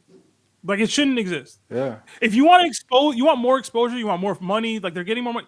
If you want all that, all of it comes with it. Yeah. Like that's the point. Yeah. Like you can make this a big, huge thing. Like they're trying to make it a thing that they're visualizing or whatever. Like, yo, yeah, it can be a talking point. It can be something to talk about. But in general, like, unless like their team is protecting, like maybe there's actual like problems with their relationship or something. Like I guess, but even then, like, yo, y'all decided to date, bro. The problem is, and I think Clay said it originally, is they're putting out images like this. This is that image in that picture right there. That's a team photo from the Dallas Wings. Like they know what they're doing, and when they put a picture out like that, so it's like if you're gonna use that for promotion on your own pictures and your own photo shoots, you can't get mad when someone asks a related question when like you're using it to sell tickets. What was the question specifically? That's what I got to know. Like, how far was they in this? I forget. It's like, that's a good question. How wild was the question? It wasn't. I don't think it was a wild question. Even that wild. I don't think it was a wild question, but I think it was in regards to like, you know, just them playing together. General. Yeah, them playing together again. Like, you know, do you think that they could mesh? Like, it was a general question, like the question that everybody wants to know. But like what I don't know is I don't know if they told the press not to ask. Because you know, like sometimes before press conferences, they tell them not to ask certain questions. So I don't know if that happened and then she still asked it. That's a different story. But you shouldn't be doing that either, though. I agree. No, I agree. Yeah, there should be no questions. You shouldn't be doing that in the first place. Yeah. It's because someone even put in the comments too, like Bam gets asked about Asia all the time. All the time. Yeah. It's gonna happen. So it's like, and vice versa. Yeah. I'm sure. It's like do you not ask her about like her thoughts on like his 80 whatever point game? Yeah, you know what I'm saying? Like you got to. The number is crazy. PMC. The Bama ratio is wild, man. 83. Get it right. 83, man. Whatever, man. 83. Bam's 83. 81 sticking in my mind, man. 81 sticking in my mind. 81 forever. 83. 81 forever. Bam's 83. All right. Bam's 83. Crazy. Respect hasn't done anything since. Also, your boy LaMelo tripping people, man. That's what we on. Yeah, that was wild. Hey, he got hit in the head. If you freeze frame it, he got hit in the head, bro. Man. His arm was naturally. What is he supposed to do? Your arm is like that this. Was bad. You're supposed to just leave it like that. Come on. Listen, man. LaMelo looking like Grayson. Grayson Allen. D'Angelo not there to protect him, man. We gonna see what's up. Yeah, I don't know. This is mad random to think about, but there's because was Tony Parker on the Hornets with LaMelo or no? Was that before? That's a good question. I want to say it was before, but I can't. I don't. LaMelo been in the league longer than I thought. I think it was before because I'm like I was trying to think of like a vet that they could have had. And I was like, did they have Tony Parker? But I don't think he did. Was Jeremy Lin there with LaMelo? Maybe. Is Lin the vet you want? Yeah, why would you not want Lin as their vet? I don't know. I mean, when is Lin a bad off the court? Dang, LaMelo. Bitch ass. Anyway. LaMelo Ball. I got beef with Lin for life, bro. I ain't gonna lie. You got beef with him? If Melo, if the OG Melo wasn't such a selfish prick, no. maybe the Knicks would have a championship. Nothing to do with Melo. Nothing to do with Melo. That man sat out a playoff series to not mess up his bag because he knew he would get exposed, and then took the poison pill and then dipped. He's a bitch. If you're in Jeremy Lin's situation, beef, where you're one sneeze away from out of the league. If you was real, you would have proved you was like that in the playoffs, Lee. He went from sleeping on Landry Fields' couch, one sneeze away from getting out of the league, and you're mad at him for taking a bag? Real hoopers show and prove, man. Play the playoffs. I don't want to hear get a bigger bag. So I don't want to hear you talk about other players getting bags then. Then if you're mad at Lynn getting a bag. By the way. What was that? He just had Gordon Hayward. Gordon Hayward. Yeah. But everybody else, like, it's crazy. Look, LaMelo never even had a vet presence. Yeah, that's crazy. Good thing he ain't have Lynn. Look where they put him around. Good thing. Jeez. Dang, who else did they have? Yeah, this Hornets team has not been good for a minute. He had to contend with Terry Rozier chucking up 20 shots. Isaiah Thomas, man. Yeah, Ish Smith. They had Isaiah Thomas. Terry Rozier was their big signing for the Hornets. Terry Rozier he was. From the Celtics. He really was. That's crazy. Who else did they have? Remember when the Celtics got Gordon Hayward and it was supposed to be like the future, and then he's played like 2 games? Not even. Well, that's not really his fault, so I'm not gonna. It's just crazy that it happened. Dennis Smith. Yeah, they really just weren't getting any vets. Yo, the Celtics were supposed to be like a full dynasty. Like Kyrie, Gordon Hayward, Jason Tatum, Jaylen Brown, bigs, shooters. They had the all perfect. Of it. They had the perfect. They had the perfect like current stars, the upcoming superstars. They had everything. They still good. Didn't happen. Low key. Yes. So wild. But then if Hayward doesn't get hurt, then who knows what happens? So. They're not good teams. Yeah, that's what I'm saying, man. Free LaMelo. How old is LaMelo now? 20. You want him to leave? He's the vet. You want him to leave the Hornets? LaMelo needs to leave the Hornets. LaMelo needs to leave for his own. Get him on the Spurs, man. It's crazy. He's the vet. Yeah, that's your vet. LaMelo's the vet. That's crazy. Get LaMelo to a real franchise, man. Him and Grant Williams, they're the vets. LaMelo to the Heat. LaMelo to the Heat. Him and Bam link it up, piece it up. LaMelo's still only 24. That's what's crazy. I feel like he's been in the league for like 10 years. He's only 24. He's still got. I don't know. Hornets not trading him regardless, bro. So it is what it is. What's the thing? It would take him demanding 6 years. I feel like if they didn't have this run, like it would have been a thing in the offseason or whatever. But like they had the run. So now it's like, okay, let's just retool and try to actually win for real. It's crazy because he's one All-Star. But look at his numbers. His numbers have always been there. Just he doesn't have the games played. That's the thing. Yeah. He always plays like 30 games. Jesus. Yeah, down year, low key. Well, this year he only played like 28 minutes. Down year, man. The regular season, he only played 28 minutes. Still had 20. What's the meme from him? New year, new me. Same me though. I love Melo, bro. Where's Jello's next single? I haven't heard anything since. He dropped something. Did he drop something like a week ago? Yeah. It's Heat too. Nah. Low key, it's Heat. No way. I was telling to you. I saw the IG. It's not swerved in that corner, but like it's nice, bro. Ain't no way it's Heat. Ain't no way. Should have took that couchy bet if he would ever have another. That's crazy. Swerve in that corner. I don't think it ever reached that.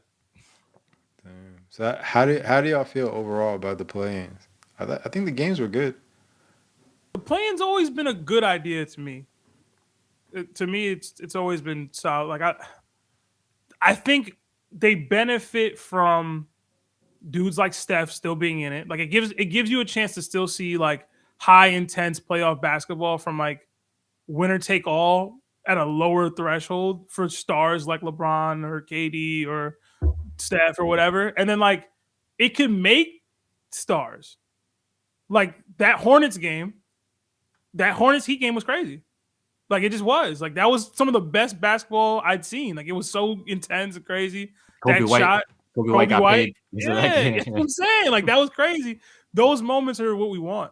I just wish, I don't know. I wish it meant something more than just like positioning. But I don't know if you can make that.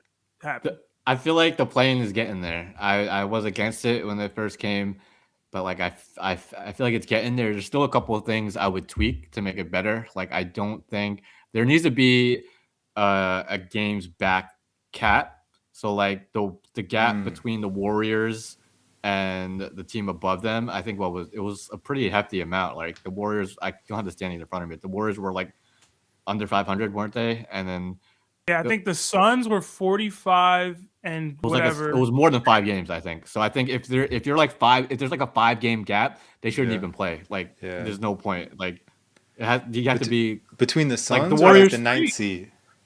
I disagree, bro. Because to me, Warriors. The Warriors were 10th. They 37 and 45. Yeah, so the Warriors were like 5 games behind the Clippers. The Clippers at least were like still there. The Warriors were so bad they shouldn't have even been in the play-in. To be honest, the reason why I disagree is for teams like the Warriors and the Clippers, where it's like, injuries or whatever happened to our team. If we just got healthy, like say the Warriors were completely healthy, I don't care. Right? Like they got completely healthy. They're full blown. They won a game. How's that fair to the teams who actually played the whole regular season and finished 5, 6, 7 games better than what them? What are we trying to accomplish? The best like content, the best like viewing of basketball, or just whatever team made it to the 7th seed? Like no. Yeah, like, but then I want to see the Steph Jimmy Warriors. Yeah, but then you're devaluing. My whole point against the play-in is because you're devaluing the regular season. You're not devaluing the regular season. If you could win 37, if you could win 37 games and make the playoffs, what are we doing? You're not devaluing the regular season because now it just puts an onus on being a top 6 seed. It means you have to be one of the top 6 teams in your conference. It means more now because you avoid the Timberwolves avoided that in this exact situation. In this exact situation, the team above the Warriors are the Clippers, right? The Clippers are looking at this. The Clippers are looking at this and being like, "Damn, we could have rested Kawhi 3 more games. We could have rested Kawhi 4 more games and still be in the same position, right?" So then you go into the regular season again. So you're devaluing the regular season because you're looking at the standings and you're like, "I don't need to win 45 games. I can win 35 games and be in the same exact position." But technically, they still could have done that. Like, they still could have rested him. You know? Oh, to me, you're getting in playoff intensity earlier. And again, it just puts a bigger onus on making sure you get one of those top 6 seeds. So people are playing later into the season to ensure they're not just like, oh, well, I'm coasting. Like, people do the playoff position matchup thing. Like, the Cavs do that, but other teams don't. But, like, playoff seeding is going to matter later in the season because you want to avoid the play-in. Like, that's a thing. And now it's winner take all. You don't want to be in that situation. So with the Clippers, if the play-in wasn't a thing, the Clippers don't even make it at all. And we want to see Kawhi. You get what I'm saying? We want to see Steph. Yeah, but that doesn't. We want to see them. That argument should have 0% in the factoring of the playoffs. Because it's not an all-star game. It's not a popularity contest. The best teams need to play. I don't care who's more popular. I want the best teams to play. Hold on. And if you want the best teams to play, you have to use the regular season, right? The regular season determines the playoffs. So again, it's not an all-star game. I don't care who's more popular. I care who was better. If you're 5 games better than a team in the regular season, that's a big difference. You have to add the context. Why were they 5 games better? The Warriors have been injured a majority of the season. Yeah, but that's part of that injury. Every team has injuries, man. That's part of this. That's part of the thing. The healthiest team usually wins. That's you can't like, oh, this team got hurt, but that team didn't. So let's help this team. No. But what I'm saying is, with your health, get yourself a top 6 seed. You're healthy. You survive this. Get yourself in position where you don't have to play in those games. So okay. Regardless, are you okay with the team under 500 making the playoffs? Yes. Why not? Okay. Put it this way. If the Lakers missed LeBron and Luka majority of the season and Reeves had to carry, but now we're at a position where Luka and LeBron can play, I'm going to be like, nah, Lakers shouldn't be in the playoffs because I want to see them. So in your scenario, you're saying forget the regular season. It's not forget the regular season. You're just putting an onus on position. You just said I don't care that they were out. Though. Like, you still got to win. You got to win enough games. Like, Lee, How many under 500 again? teams Wait, in hold the on. East made it? Again, in this scenario with the play-in, if the Warriors were 500, then yeah, put them in. But my whole point is they're under 500 and not by 1 or 2 games. But they can still beat playoff teams apparently. So what's the problem? Because you're getting rid of the whole regular season. Like you're making it worth less because you can just get in and get healthy at the end. Can you win the whole point of the 65 game limit was to make players play in the regular season. If you're expanding the playoff seeding from 8 to 10, then that devalues the regular season because you could win less games to make the playoffs. Yeah, but they have to win in your argument though, like it because you're saying they're 5 games back, right? So what would be the cap? Because they do have 500. You got to be 500 to make the playoffs. Okay, but I guess what I'm saying is like arbitrary. Or then do 5 games. You got to be 5 games within the. What if 6 to 10 are under 500? But what I'm saying is like they still have to win 2 games. So like if you counted those 2 games, like that they would have to win to make the playoffs. They're still not 500, but it's like now you're only essentially 3 games back. You know what I'm saying? Like it's still not like I agree with you. Like there should be like if it was egregious, I don't know if 5 is, and I don't know how the numbers would work too because I imagine that like if you're the 10th seed, you can only beat but so bad. You know what I mean? Well, yeah. So maybe don't do an arbitrary 500, but do like a 5 games back thing. Like my original point. So like in this scenario, the Warriors are 5 games back of the Clippers. The Warriors shouldn't have played the Blazers. The Blazers should have just considered that a win. But they didn't play the Blazers. I mean, sorry, they played the Clippers, right? Yeah. Yeah. So then the Clippers should have just made it. It should have just been the Clippers versus the Suns for the AC. I don't know. Because like I get it, but at the same time, like if they're that bad, they shouldn't beat the Clippers. Like I mean, that's the whole thing too. It's 1 game, so like it's not a series. So 1 game, anything can happen. Yeah, but so, the 10 still has to win 2 games. Like that's the thing. Like it's not like we just win 1 game, we're in. Like you have to beat that 9th seed, and then you have to beat like that winner of the 7th and 8th, and like then you're the 8th seed. You know what I'm saying? Like then you got to play the Thunder. You're asking them to win 2 road playoff games. Yeah, but so that in this the way the play-in works is it benefits the 9 and 10 teams, but it hurts the 7 and 8 teams because they have to play extra games. Where in the original system they just make the playoffs. Get to 6. I don't see what's so hard. Get to 6. Win the games and get to the 6th seed, so you don't have to do that. I don't see the issue. I really don't. The 10 has to win 2 games. 9 has to win 2 games, 2 road playoff games potentially. Yeah. Just get to 6.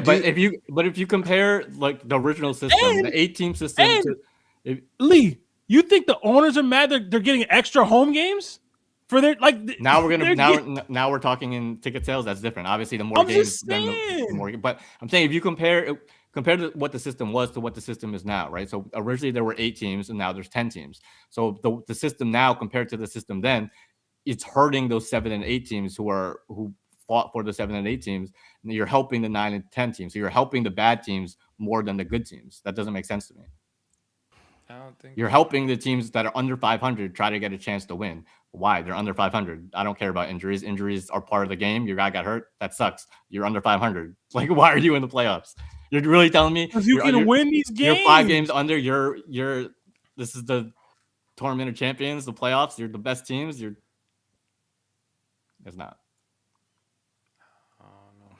Yes, man. But it's I guess playing devil's advocate though, like, do you think like the Magic are a playoff team? Record wise, they are. But I'm just saying, just because we're saying outside of record, like, do you think they're a playoff team? Because that's kind of the argument, like because record like you can make it, but like if you don't think that like those teams that would have made it are playoff teams. So wait, hold on. So why do we play the game?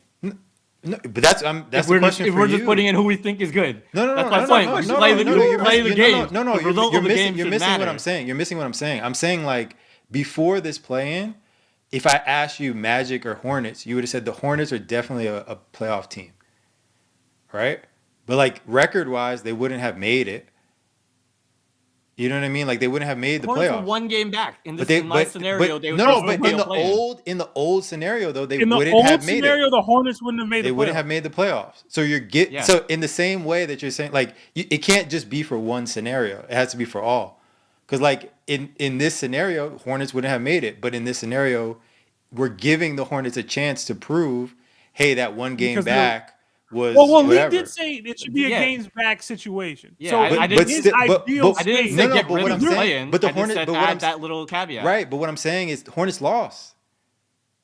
So it's like Hornets lost and Warriors won. So it's kind of in like, or I guess it's the same. Both won and then but that's what I'm saying. It's the same thing. So it's kind of like.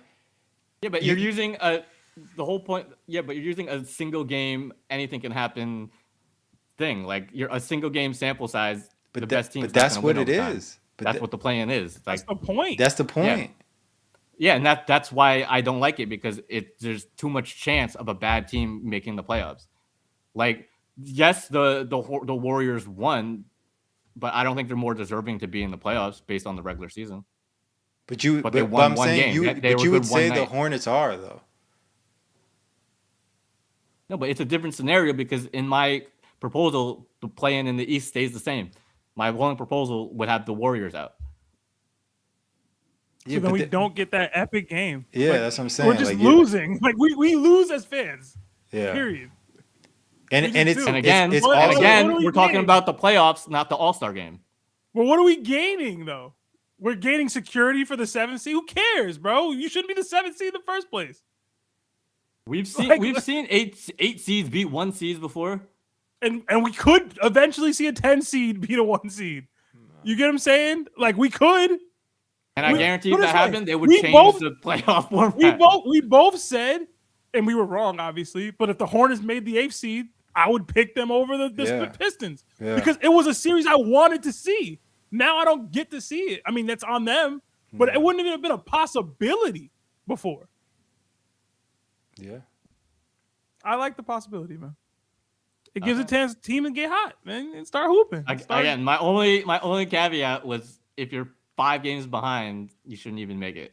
Yeah. In the East, I have no problems with the way the East went out because they're all close. It makes sense. But in the West, but you got to encapsulate it all, Lee. The Warriors shouldn't even have been in there. The other piece, yeah, exactly. Encapsulate all. The regular season matters. The regular season has to matter. It also incentivizes teams to continue to fight for play-in position, because the Warriors or Hornets could have been like, oh well, we're too far out from the 8, so pack it up. They didn't do that. They went, we can still make the play-in. And we got LaMelo, we got Steph. So those regular season games still mattered to them. They still went out there and played them. Yeah, but I think you can fix that through the lottery, not through the playoffs. Can you? The lottery impossible. Yeah, because you're talking about tanking now. You're saying, oh, the Warriors were out of it. They should have just tanked their players, but instead they were playing, right? That's your point? Yeah. Yeah, so I think you can fix that by fixing the lottery, not fixing the playoffs. We got all the fixes, man. Somehow. Yeah, because because to be honest, the Warriors are a non-playoff team. They're under 500. You can't tell me they're one of the better teams in the league. They're closer to a lottery team. They're closer to a lottery team. They're closer to a lot. They are a lottery team. Hold on, Lee. Are the Clippers a playoff team? In your opinion, since January, the Clippers are one of the 10 best teams in the league. They've won like 70% of their games, and now they're out. So are they a playoff team? No, according to you. Or like what you saying? Because they didn't win. They weren't good enough to get where they needed to go. Yeah. And the whole regular season mattered. But over the course of the past 10 weeks or whatever, they're one of the best teams in the league. Well, I never said get the Clippers out. I said keep the Clippers in. I said just get the Warriors out. But I guess the thing is, you can't win or play off game. Exactly. Like what if you can't win that game at home? Then you're not that. You're not a playoff team if you can't win that game. I'm not going to hold a one game. Again, it's one game. Anything can happen in one game. The best team doesn't win that one game all the time. That's the whole magic of March Madness, right? March Madness is that the best team doesn't win because it's a one single elimination game. So like it's more chance. That's why if you want to make the play-in a 3-game series, that's a different story. But making it 1 game where anything can happen, it's like the best team's not going to always win. Yeah, but again, like I guess the thing is like you're valuing the 5 games back more than like there's still a 9 seed. You get what I'm saying? Like it's not Well, a they were great 10. No, I'm saying the Clippers. Like they're a 9. So it's just like you're valuing those 5 games more than like to me like it's even to say like, hey, instead of like you're gonna play 1 game against the 10 seed to see if you can potentially make the playoffs because you still got to win again. Like they wouldn't have just made the playoffs. Weren't the Clippers the 7th seed? No, or am I tripping? They were the 9. Clippers were 9, I think. Yeah. No, because the 9 doesn't play the 10. The 7 plays the 10. The 8 plays the 9. The Warriors were the 10. They played the 7. No. Beat them for a chance to be the 8th seed. No. Am I tripping? Is that not what happened? I don't think so. No, because 7 plays 10, 8 plays 9. No, 7 plays 8. No, 7 plays 8. 7 plays 8. That team automatically goes as the 7th seed. Oh yeah. The loser plays again. The loser plays the winner of 9-10. That's what I'm saying. So that's what I'm saying. Like the Clippers were 9. Man, get out of here, bro. You get what I'm saying? Like so, but you're talking about the 9-10 teams. But how is that fair to the Blazers? The Blazers have a chance to just lose to get knocked out. They gotta lose twice. They gotta lose twice though. You get 2 home games, and they won. To win 1 game. So to reverse your argument about injuries. So like, oh, Steph came back. Like, okay, sure. Let's put the Warriors in because Steph is back. But then how's that fair to the Blazers? Where like, oh, let's say their star got hurt going into the play-in. But that's what you would want. That's exactly. But Lee, that's exactly what you want though. It is. As a fan, okay, I'm not speaking as a fan. Not as a fan for basketball. Again, for basketball. Like, put it this way: don't you think that like the Lakers right now are not a 4 seed? So they still deserve to be in the playoffs. Yeah, but if there was a way to shift it for a bottom seed, that's better basketball. If a star is not there for a 10-9 seed, that's way different than like a 1 or a 2. You know what I'm saying? Like those top 4 teams should be able to survive like they are, like a lot better. Like you can't tell me that like if the dude from the Blazers, like if he gets hurt, the Blazers are not a good team. Like they're not a playoff team. Talking about Denny? Yeah, they're just not. So it's just like you're telling me like it's better because they performed in the season to still put them in? Like instead of like a healthy Clippers or Warriors?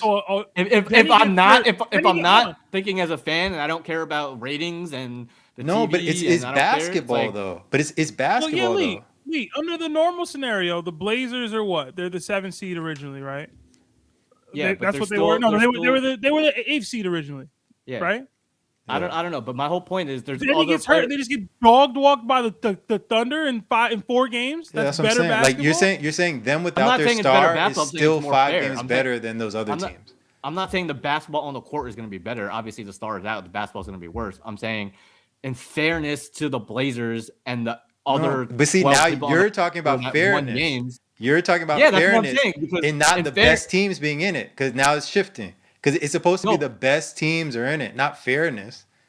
Okay, again, and best team based and how do you determine the best team that goes to the playoffs? What's the fairest way to determine the best teams that go in the playoffs? What's the fairest way to determine their record? What is that? Their record. The regular season record, right? Yeah. Not vibes, not who's more popular. It's not vibes, though, but you still have to you still have to lose twice, though. That's what I'm saying. Oh, wait. Can I finish? So you just said what determines the teams? The record. But that's part of your record. If the star gets hurt, hold on. If the star gets hurt in game 82, that doesn't change games 1 through 81. Those wins still count, right? Right. But you still have to win. So how does the star getting hurt? Hold on, believe they put themselves in a position that now they can still survive by winning 1 of 2 home playoff games. Like, otherwise, like, put it this way, if you don't do the play-in, now they're just down 0-2 versus the whatever seed they're facing. You know what I'm saying? Like, how is that better? How is that better basketball? So hold on. So back it up holistically, right? The playoffs are supposed to be the best teams, right? the best basketball, you want the best teams. Yeah. So how is expanding the field of competition making the basketball better? You're going from 8 teams to 10 teams. You're adding worse basketball to the pool of better basketball, right? There might be situations if you really want the best basketball on the court, the playoffs should be less teams, not more teams. No, I don't think so. Again, over an 82-game season, a team might just be better than their record shows them as. The Warriors were better than this. It's clearly they were capable of playing higher level basketball. Yeah, but it's simple math. If you want the playoffs, if you want the regular season to matter more, you make less teams in the playoffs. If you want the regular season to mean less, you make more teams in the playoffs. Lee, outside of the absolute tanking teams, I think the regular season mattered for everybody. Yeah. You know what I'm saying? Like everybody was playing more than they normally do. Do you want teams in the playoffs that you know are not going to win a championship? What's the point of being in the playoffs? Lee, but that's the point. Cut it well beyond. So why are we adding more of those teams? But I think you're saying there's no scenario where like those last 2 teams can like you think those last 2 their odds of winning are never great. We'll never see a 9 or 10 seed win a championship in our lifetime. We've never seen a 7 or 8. Exactly. So what difference does it make? Like, you get what I'm saying? Exactly. So why are we adding more of those teams that we know we're not going to win? Well, you're not adding a game. What's the point of the play-in? Seriously, what's the point of the play-in? Because you want people to play in the regular season, which was your whole point. You can't simultaneously want the regular season to matter and then be like, it doesn't matter. Yeah, but we're trying to solve. We get here? But I think you can solve that through like fixing the tanking and making. There's a whole. I'm not going to go into all the different ways to do it, but you can make those teams that are out of it. You can make those games count by not diluting the playoff pool. Like that's biting. That's like I don't think you're diluting hand despite your face. And even if you go historically, like there's no under 500 team that's made the playoffs since the play-in's been around, and most of the time the 7 or 8 seeds are winning. So it's not like I get your point, but like it hasn't happened. And it hasn't been like a thing. And I feel like if it does happen, like then that team deserves to be there. Like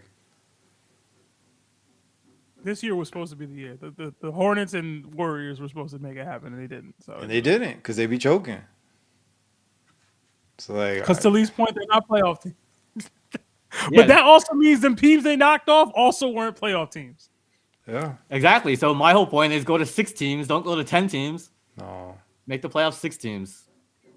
If you really want the best basketball, get rid of the bad teams. Lee don't want this bread, bro. Lee don't want this money, man.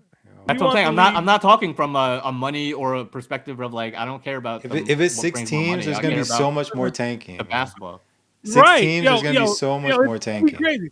You know what's gonna be crazy next year when the Jazz are fighting for play-in positioning? Lee gonna be all for it, bro. Yeah. No, but then you change the lottery and you do this like that hockey. The women's hockey league? They did the tanking thing. You do that, and then it fixes it.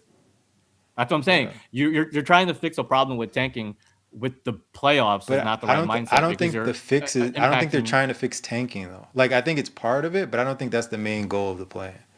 To me. So what's the main goal of the plan? They want people to play. Like they want people to play in the regular season. So again, they don't want them to tank.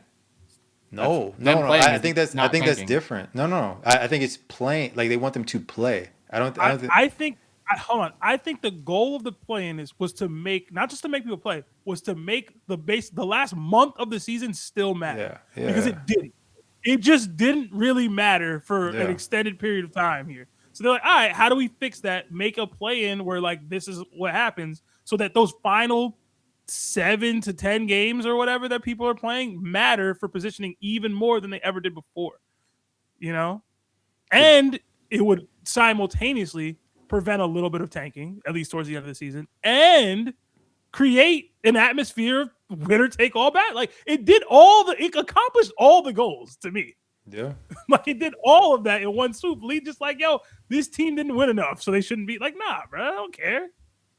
And they didn't. Ultimately, so again, what's the it. point of the regular Lit. season? What's the point of And the the regular games season? be What's the lit. point of the regular season? Let's just do preseason rankings, BCS style. It What do we still think are the best teams? Just matters. put them in. It still matters, Lee. The positioning Apparently is not. still there. You just said it didn't. matters more to me Like- because the positioning has a bigger onus on it. If you drove your point home, then like why do we have a playoffs? It's like, yo, Thunder win. They're the most wins in the season. And they win. Again, that's why I said there should be less teams in the playoffs, not more. No. But I'm saying, like, to your point, if the season, like, the Thunder win, we don't need to do the playoffs. We played 82 games. We saw who was the best. We don't need a playoffs because no upsets can happen, right? Because we already know who's good and who's not. That's too extreme. No, but that's what we're saying. That's what we're saying. If you go further down the rabbit hole of your thought process, that is at the end. Yeah, that's what it is. Yeah. No, that's if you go down your mindset, that's the thing. No, you're saying forget the regular season records. Records don't matter. Who cares if they're we're about giving giving chances. We're about giving chances. You just said. No. We're about giving the chances. I want to see. You just said throw the records out. You just said throw the records out. No. If you're I don't care if you're what injuries. If you're under 500, you have a 0% chance. You should have a 0% chance to win a championship. It's just not true. It's just under 500. If you're under 500, why are you in the playoffs? I feel like there were years where like the East like was under 500 a lot. Bro, and everyone thought it was pointless. Bro, you're trying to tell me the Spurs, Wemby gets hurt, misses a bunch of games. This is 50 games, comes back 2 weeks before the end of the season, and they win 7 straight games and make it to the play-in. The Wemby Spurs right now can't win. Like, what are you talking about? They can win a championship, bro. Like, they just can. Under your scenario, that can't happen. They can't win. They don't have a chance because they're 5 games under 500, even though the best player in basketball is now playing for this team.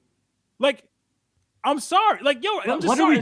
Hold up. Since when did we put asterisks on regular season? We don't do that, right? What you just said is putting an asterisk on, in that scenario, is basically putting an asterisk on the Spurs record because Wemby got hurt. Did they put an asterisk on the Spurs record when Duncan got hurt? No. But they got rewarded with the lottery pick. So you're rewarding these teams with a chance at the lottery and a chance at making the playoffs. That doesn't make any sense. Because that's what just happened with the Clippers, right? If they lost, they would have been in the lottery. If they won, they would have been in the playoffs. So you can't have the best of both worlds. How is that fair? But that's the case anyway, Lee. Every team that doesn't make the playoffs goes to the lottery. That's the case, period. Exactly. But now with the play-in, you get both. Before the play-in, it was one or the other. Wait, no. But before the play-in, it was one or the other, right? You either make the playoffs or you don't. There was no in between. So if you miss the playoffs, you're in the lottery. If you make the playoffs, you have a chance to win. Now, if you're a play-in team, if you lose, you're in the lottery. If you win, you have a chance to win a championship. So you're getting both. Do you not see that? But what I'm saying, does that not incentivize teams to try to get to that point? Because if it's a win-win for me. Either I'm in the playoffs or I make the lottery, but I got more from my team. I got more interesting basketball from this team. Like you're just getting that. Again, how is that fair to the other teams in the lottery? You see what I'm because saying? Because fuck the other lottery teams, bro. Y'all didn't win shit. You also have more odds. Like, you know what the point of a lottery is? But I think there's better odds that you're a 10 seed that wins in the playoffs than there are that you win the lottery. I don't know if that's true. I'd have to actually look at the odds and the flattening of them. But I mean, look at the Mavs. It happened to the Mavs last year when they got Cooper Flag. They lost in the play-in, and then they got the whole pick. Okay, Lee. Would you prefer? Hold on, yeah. Would you prefer that? Would you prefer what the Mavs did last year, where they went, fuck this. We can't even get to the play-in. F that. But they did make the play-in. Did the Mavs make the play-in? No, they tanked. They wouldn't. No, they made the Mavs made the play-in. They made the play-in. That was the whole point. Yeah, they made that was my whole point. They made the play-in, lost, and then got the number 1 seed. So they didn't get punished at all. Come on. No, they did. I have it up. Oh, I'm thinking of the year prior with Luka because they started Luka then. They tanked towards the end of the season. That added to why it was bullshit that they got the first pick because they were in the play-in.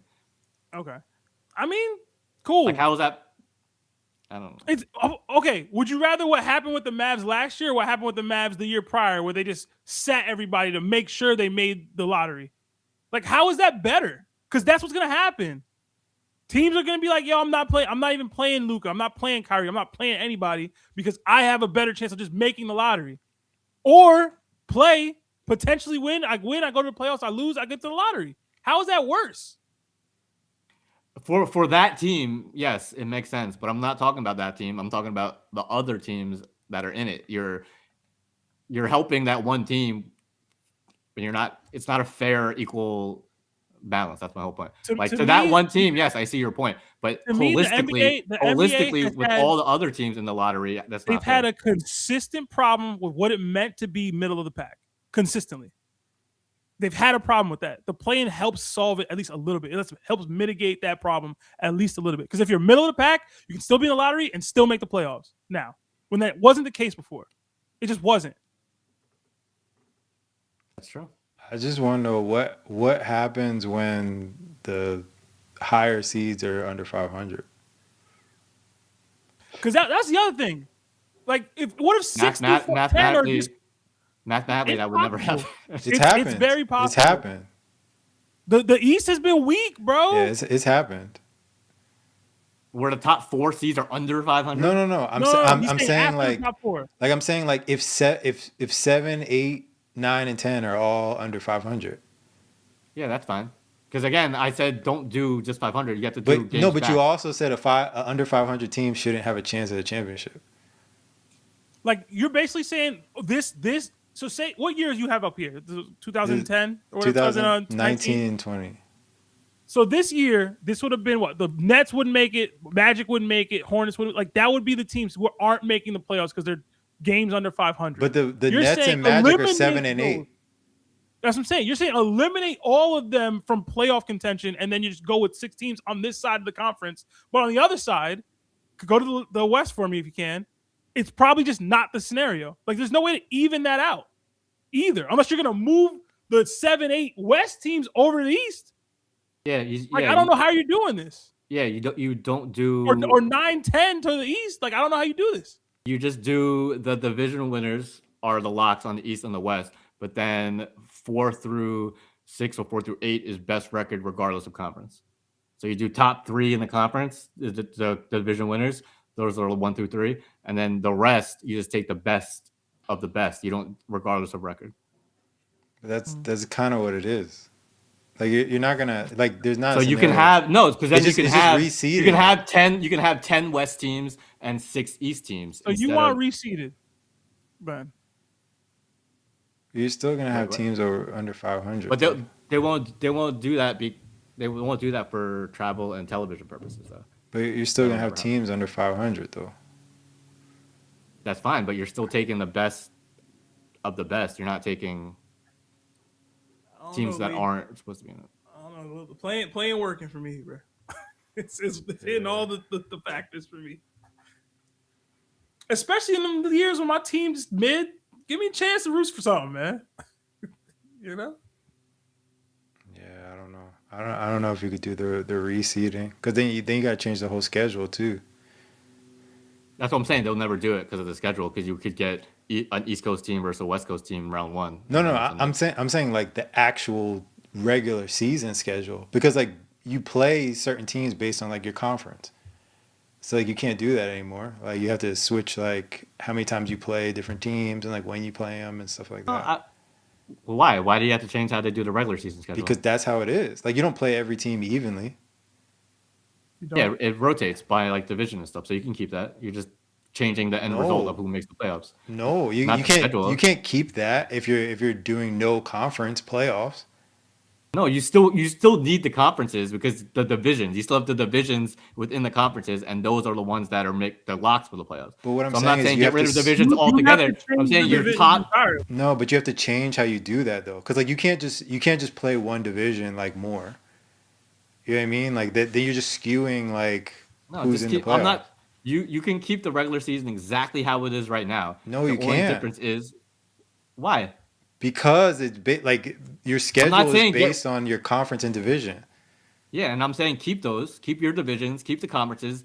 Everything's the same. The only difference is the division winners. There's 4 division winners, right? Those top 4, those are your top 4 seeds, and then 4 through 8 are regardless of division and conference. So you still have division and conference. Nothing is changing. Division conferences, you can still make the same schedule. But it only matters. Difference is who makes the playoffs. No, but I'm saying that matters though. Like if you're gonna have it open to where there's no for the playoffs, you're just taking the best teams. You can't have the regular season schedule just be the same in terms of like how you schedule it with divisions and conferences. Like you just have to change it. But why? I'm keeping the same divisions and the same conferences. No, but you can't do that though. Like you can't have the. Am I missing something? Because you're making the divisions matter in terms of like for the season, but not the playoffs. But you're also connecting both. You can't have it matter, and then when it comes to playoff seeding, it just doesn't matter. Because it affects scheduling. What? No, I don't understand. I don't understand the question, so I'm not gonna. Do you get what I'm saying? You can keep this. Why can't I keep the schedule exactly the same and just change who makes the playoffs? Because you're not playing the teams the same amount of times. Like how you're saying you're not getting the actual, like you're not getting what that your actual goal isn't being accomplished, is what he's saying. Yeah. In terms of like determining who the best is based off of the regular season, because some teams are just playing other teams that are weaker potentially more because of conference in the first place. Yeah, but it's no way to make it even. No, you can't. Every team can't play the same teams same amount of time. That can't happen. So you're already getting a gap in. Right. That happens in every sport every year already. Yeah. Yeah, but when you're trying to put an onus on why it matters with division and conference. You know what I'm saying? Yeah. So in this scenario where you can win your division, so it goes back to the old NBA style where the best teams aren't it's a combination of both. So you just win your division. Win your division. You can win your division and not be a top 4 team, right? No, but that's what I'm saying. But the best teams and winning your division is skewed though. It's gonna be skewed regardless, because like you said, teams can't play the same schedule. No, I'm saying you would have to. I'm saying you would have to change the schedule so everyone just plays everyone evenly. Like that. That's the way. I'm with that. I'm actually with that. I don't know how possible. You would have to do that though. Like that's the only way you can do it, and then like you don't have separate. What? No, you don't. Yes, you do. You don't have to do that. If you're trying to get the best teams, yes, you do. You can literally just keep the schedule the exact same way it is right now. No. Take the standing, pull up. But you're not actually. You're not actually getting the best team in that way. Like for example, like the Knicks played the Lakers like twice this year. Knicks probably played the Lakers twice this year, right? Like that's because they're in the East. Like that doesn't mean so like all the West teams, like you're not getting the best team. You know what I'm saying? Because you're not playing evenly. It's skewed on how the teams are for like that time. Like if everyone plays evenly, like you play the even amount of games, and it's like, okay, we're getting the best teams now. Yeah, but you're bringing up a problem that's unsolvable because no matter what scenario it's not you're unsolvable. Have that problem. They have that problem right now. Where the it's not unsolvable. You just make everyone play each other the same amount of times. Yeah, but even when you play them, it'll never be. You can never account for it all because even when you play the problem you're presenting is unsolvable. No, but you're adding to why it doesn't make sense. Like because you're making it a thing at the end of, like you're saying like, oh, now it doesn't matter. So take the standings you have on the what are you showing right now? What year is this? This is 2019, 2020. So is this one of the years where there's like a bunch of bad East teams? Yeah. Like if you go to one of those years where there's like five bad East teams and like there were like, remember when there were like 8 50-win teams in the West and there were like only two good teams in the East? If you have a scenario like that, well, I'm saying if you keep the same exact regular season schedule, but then you just take the best 16 teams regardless of conference, like I don't see how that's not better than putting in teams that are not the best. Crafted NBA has a thing for this first strength of schedule analysis, right? And I can send you this link if you need it, PMC. But they go over who played the toughest teams over the course of the season, right? Right now, the Pistons have the second easiest sense of strength of schedule over the course of the year, right? While the Spurs had the third hardest. So like the Spurs are a better team than the Pistons are, even if their record is worse, because they played a significantly harder strength of schedule over the course of the year. And that's just going to happen 9 times out of 10 when you're in the West. Yeah. Like, it just is going to happen. There's no way to reseed it. There's no way to do any of this, in my opinion, unless you really like PMC was saying, have all the teams play the exact same the exact same number of times. Yeah. And again, there's still no way to factor that in accurately, because when you play those teams, people will be injured, people will be resting, et cetera, et cetera. You can never get an accurate estimate, truly, of who the best team is until you play them in the playoffs. So it's like, it is what it is. Like, yeah, there's going to be seeds that are higher, lower. There should be upsets. Like, we want upsets. We want that. We want the option to have that. Exactly. So, I don't know, man. To me, give me the play-in. Find ways to make it as even as possible. We're not getting teams all below. Like, we're not going to see below 500 teams at the 10 seed consistently. Are we like 5 games below 500 all the time? Like, it's not going to happen. And if it does happen, maybe we start doing something about it. But as of now, what did you just say? Well, your last sentence, what you just said, was my first sentence in this whole argument. That's all I'm saying. What you just said, you heard yourself, right? Where you said, if there's a scenario where this game's under, you should do something about it. Goes back to my whole point about this whole thing. No, thank you for agreeing with me. Thank you for coming around and agreeing with me. Thank you. But it happened. You did. Once. You just said the exact same thing I said. Once, and I was still with it because it was Steph. It happened one time. If this happens 5 consecutive years, okay, maybe we should do something about it. But if we're gonna get game where Draymond gets the steal off Kawhi, I'm still with it. But even then, like, we're talking about if we use this year, for example, the 9 and 10 didn't make it. Exactly. So why do they even play? It's pointless. Why are they playing? It's dumb. Not pointless. It's man. dumb. It's pointless is crazy. Yeah, to sell more. Congratulations, the owner sold more tickets. What did we do? Wait, you're talking about pointless? Viewership went up, ratings went up, tickets went up. People made more money. I was interested. Like, I would have never watched that game. Yeah. It's a winner-take-all game with Steph Curry. I'm gonna watch. Look, Kawhi. I'm gonna watch the game. It would have not been watched otherwise. Put it this way, I'm not watching Spurs Blazers. I'm not watching Heat Hornets. I'm not watching. But I watch. I'm not watching Thunder freaking Suns. Not watching that. So you watched all the playing games? I did. I was traveling. I was in Miami and I still watched it. You said, I was in Miami partying and I still watched Heat versus Hornets because it was lit. Granted, I was in Miami, but still. Did you watch it or you were at the bar and it was on? I was at the bar watching it. I watched it. That's different. It was lit. That's different. That's different. I would have went to the game if it was in Miami. Nah, it's different. Nah.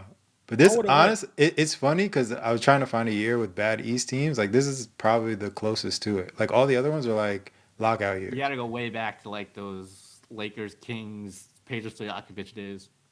What are you talking about? Like, what? That's when it was bad. The OG LeBron days. It doesn't even go back that far, man. It doesn't even go back that far. Hey, man. But I mean to me that proves a point of just like, yo, if we gotta go back this far to clean it up, it's like it's not an issue. It's not an issue. Lee, I'm gonna send you the strength of schedule crafted, bro. It's kind of eye opening, bro, about who actually nice and who not. I think that's a bigger deal in football. Basketball is hard because there's so many games. There's people sit, people do that. No, you know what I mean? No, the Warriors are top 6 and hardest strength of schedule, man. But they not a playoff team, apparently. They're not. Because of you. We don't use strength of schedule to determine playoff teams, man. Come on. It's saying. Strength of schedule is a formula, and it's not 100% accurate. It's like it's not. You know, especially again in basketball, it's hard to use strength of schedule because you're not using the same lineup every single game. Some teams got high net ratings versus the hardest strength of schedule in the league. Yeah, but that doesn't adjust for injuries, right? So like it doesn't know that if you played the Spurs with Wemby, they treat that game the same as if you played the Spurs without Wemby. You know what I mean? Don't they do that in cleaning the glass? They factor in injury and they factor in garbage time. I'm sure there are, but I'm pretty sure the strength of schedule thing you're looking at doesn't. I'll see. I'll look it up. I'll pay for my membership and everything. We're not paying for data. Come on. I'm paying for data. So I'm right and you're wrong. They should have the bottom. Playing is dumb. Get rid of the play-in. TLDR, get rid of the play-in. Shit is dumb. Playing is great, man. Playing is Play dumb. is great. Playing is dumb. Shout out to Adam Silver. He did something right. Playing is great, man. Can you find the Clippers and then I'll be okay with it? Yeah, word. Find the Clippers. I'll do whatever you. He want to find the Clippers, but his team been tanking for 5 years in a row. What are we talking about? Yeah, for real. Relegate the Jazz before. Hey, we're the last. Relegate the Jazz. We're literally the last. We're literally relegate the Jazz, then find the Clippers. How about in that? the history of the NBA? We're literally the last team to tank. We're finally on board with what the league's been doing for 30 years, and now it's a problem. Jazz gonna tank for Stockton Huntley or whatever his name exactly. is. Stockton 2.0. Stockton Hughley, man. Stockton Hughley, I'm telling you. I keep adding Hunt to his name. I don't know what that's about. He nice, man. What happened to Ace Bailey? You not nice? He nice. He finished the year. He finished the year when it was full on tank. He got his points per game. He had like a stretch where he scored like 20 for like 2 weeks or something. No. He won somebody a fantasy basketball championship. I think he finished like top 5 in rookie scoring. Don't matter. They getting AJ. He's not a playing god. He don't matter, bro. They getting the monster. Not playing guy. They have mad people on their team. What the heck? Mad trades, I guess. Sensabaugh, boy. You don't know about Sensabaugh. All right, what's next, man? I'm over this. I mean, you want to talk about your boy, Sexy Dexy, man? Sexy. Yeah, let's talk about this. Can't even do the dance no more, man. This terrible trade by the Giants. It's not a terrible trade. It's a good it trade. a new GM? Is this your same GM? No, or you got a new GM? Still Shane, whatever his name is, Shane. I don't think it's a bad trade. I like having 2 top 5, top 10 picks. I didn't think we'd get a top 10 pick for Sexy Dexy because 1, he's asking to be paid. 2, he had a down year last year. And 3, like in the history of this thing, like Micah got what he got. Micah was younger, seemingly more impactful, right? Like, I don't know. Like what Lee, you were telling me you think we could have got 2 firsts for him or a first and like more, but like it's a top 10 first. When Micah got traded, we don't know what those firsts are going to be. They could be the 30th pick. The Packers were a contending team, right? Like at least seemingly before the season, like nobody thought they'd be picking in the top 10 and they're not. I don't know what the Packers are picking. I think it's in the 20s. So it's like, I think it's the 20th pick, right? The Cowboys have from the Packers. So it's like, I don't know. I just don't think we were getting major draft capital if we were trying to get multiple picks. And then to have a 10 pick in this draft where it's, I don't want to say super top heavy, but there's some blue chip talent that you can probably still get at 10. I don't know. I like it for the Giants. I do. I didn't think we would get top 10 pick. I was hoping we got more. When they put the information out, it seemed like we got more. It said includes this pick. It's the only pick. So like report correctly next time. But I don't know. I feel like he didn't want to be here. Every Giants player over the past couple of years that's left has had success elsewhere. He probably sees that. You know, Barkley, Big Cat, Leonard Williams, what's his name? The safety. I forget his name. Went to the Packers also. Other boy. Julian Love. Julian Love. You know, people leave, they win. Maybe he looks like he can do that. I don't see it for the Bengals personally. I feel like I think obviously Sexy Dexy is amazing. He's like one of the best players in football. I don't think they're Dexter Lawrence away from title contention, but maybe they just have more faith in Burrow and the team than I do. But I don't know. I like the trade personally. I give it a B+. I like the trade in the sense that it seems like the Giants are cooking more stuff. Like this feels like there's something else coming. Like either they're gonna trade up, combine both their first, or they really like if they end up with Sonny Styles with one of these picks, then I think if they get Sonny Styles and Julian Love, like they have a chance to like really hit a home run in this draft. And I think what you're seeing the Giants attempt is to kind of reset their timeline on the defensive side to more of the offensive side, where the defense is kind of older and the offense is kind of coming along with obviously Harbaugh coming over. But I just felt like they could have got more. Like Quinton Williams went for like a first, a second, and a player. You mentioned Michael Parsons. I mean, obviously those guys were a couple years younger, but I still think Dexter is a top 10 defensive tackle in the league. Yeah, he had a down year, but what is he, 28, 29? I think he's still got a couple years left. I mean, he's coming off injury, but wow, the Dexter Lawrence 28. He's 28. Yeah. So it just seems like they could have held out and they couldn't get a 3rd round pick added to it. Like, it's a top 10 pick though. Like when people get traded for first, we don't know what those firsts are, right? Yeah. This is like the 10th pick in the draft. I don't know. Maybe I put a bigger onus on the fact that it's a higher pick. That's fair. Like,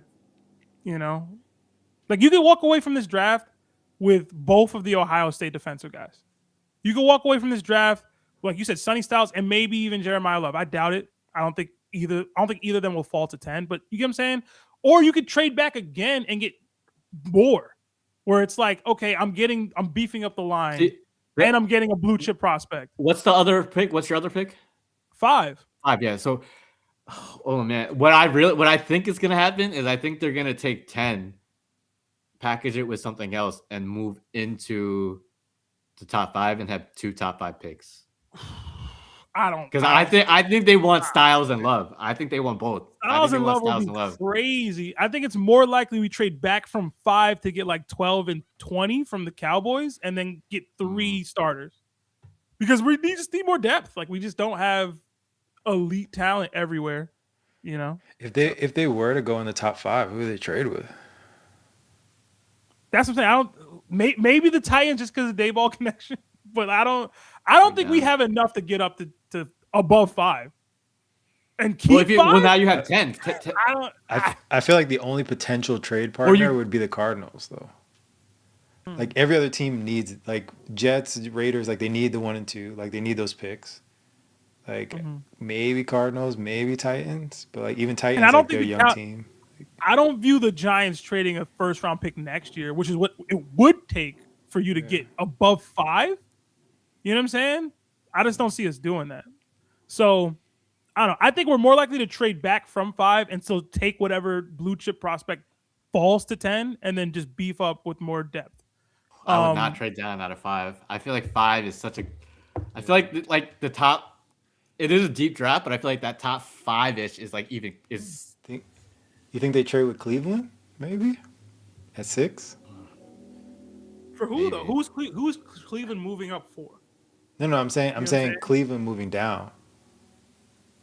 Like Giants package Giants package the 10 and something else. Oh, to get 5 and 6. Yeah, because I think there's like the growing thing too. Like if you want Love, like he's not going past like Washington. Yeah, I don't think he is. If he's there and they're at 7. That's fair, yeah. So it's like Giants would have to take him at 5, which I don't think they want to do. You know what I mean? But now you're trading assets to move down 1 spot. No. You're trading back up. Yeah. 10 and an asset to 6. If you really want, and I think you only do that if you really want Love. I think if you want Love enough, like you just take him at 5 and then you see what's good with 10. I just don't. I don't love it. You can't trade up for Love. You can't trade up for Love, bro. You're at 5. He'll likely be there at 5. If you want him and you're committed to it, it can't be a situation where you're figuring out moving more assets to get him. You have to just take him at 5 and then see what you do at 10. You know what I'm saying? I can't trade back up in. I can trade back from 5 and hope the dude falls, but I don't think he falls. But you can't trade up from 10. Why not? Like we don't have that. We don't have a 3rd round pick this year. They could just take the best wide receiver at 10. Because at 10 they could still get the number 1 wide receiver off the board. Possible. I don't know if Tate makes it to 10 unless you think Tyson's the number 1 receiver, which is fair. But I don't think Tate will make it to 10. But if he doesn't go, like if Cleveland doesn't take, I don't know. There's like. I feel like there's like 3 wide receivers. You're gonna do running back and wide receiver. We're not playing Madden. Okay, no, you go Sonny Styles at 5, and then best wide receiver at 10. So to me, what I would like to do is to shore up one situation because we just lost our best defender and one of the key reasons why we had what people would say a plus or a strength in the front seven or defensive line specifically. You know, it was Sexy Dexy, it's Abdul Carter's, Brian Burns, and Kayvon a little bit. You know what I mean? It's like that's a plus. We just lost that plus. Yeah. Right? Like maybe we're still good with Burns and Carter and Tibbs, whatever, but we don't have anybody in the middle. So to me, it's like you're losing that. I want to end up with a plus somewhere else then. Maybe it's secondary with Downs and Delane. Maybe it's running game, Love and the blocker from Penn State, Iona or whatever his name is, Vega. Like, create a new advantage. That's what I want to do. Or get depth. Or trade back and just get a bunch of starters. You know what I'm saying? You're not going to be able to replace Dexter Lawrence. But if you end up with Styles and Downs, now you're athletically freakish from linebacker to secondary. I don't know. It's tough. I'm going to miss Dexter, though, bro. I'm not going to lie. I didn't think we'd actually trade him. I didn't think we'd get a 10. But create an advantage, man. If it's Love and the blocker, now we run and it's going to create space for neighbors. They're going to one of those picks is going to be a lineman, if we're being real. Or one of those picks will be a lineman. Offensive lineman. One of those picks will be. Should be. Yeah. Should be. We also need a corner. So Delane, McCoy, like, I don't know. I don't think we need a tackle, which is what Maui Noah is, which is why I'm down to the trade back. Like, if people are going to trade up for Love or trade up for one of these pass rushers, we should be getting something for that. You're good with your tackles right now. You're confident in who's your right Andrew tackle? Thomas, he be injured, but Andrew Thomas is one of the best tackles in the game. And then we have Illuminor. He's not. It's just good. It's not elite. It's just good. But we need guard play. We have no guard play right now. But I can see Harborough coming in and be like, "Look, we got to protect Dart. Give me 2 offensive linemen with these picks." And he's gonna want to run. He's gonna want to run. He's gonna want to run. My fear is, and we talked about this the other day. Scat, I love Scat. I don't think he's a number 1 running back. No, he's not. And you already talking about Tracy's just a guy. Tracy is a jack. Yeah. If you're looking at I don't say generational, but if you throw Love in there, if you throw Love in that trio, that's a might be the best. No, it'll be. That's what I mean. Create a strength. Because we don't know how Bo's going to be when it comes back. If it's me, I'm all offense, right? Go get Love at 5. Go get Vega at 10, whatever. Then trade for BTJ, bro. I'm trying to surround Dart with all the weapons. You don't need that. Oh. You're not going to throw that much to utilize them. Like if Harbaugh wants to run, if we're looking at typical Harbaugh offense, like you already have probably one of the best wide receiver groups he's ever had. And currently. That's crazy. He's gonna try to change. He's gonna try to reel in Dart too. It's true. Yeah, it's true. You guys also got Likely too, which is like a threat. Yeah. So it's like you're right. We don't need BTJ. Use that second pick to draft a defensive tackle to try to replace Dexter Lawrence. That's probably what we'll do. But they're gonna get Love. I don't like that. I don't like that move.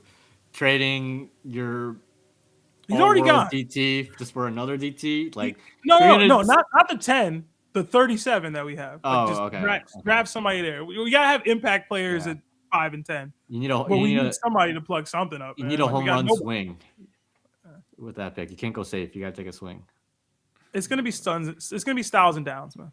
That's my hit. Giants suck, yo. That is true. They got a lot. They need a lot. What are the Jets doing? Y'all had 2, man. What about this team?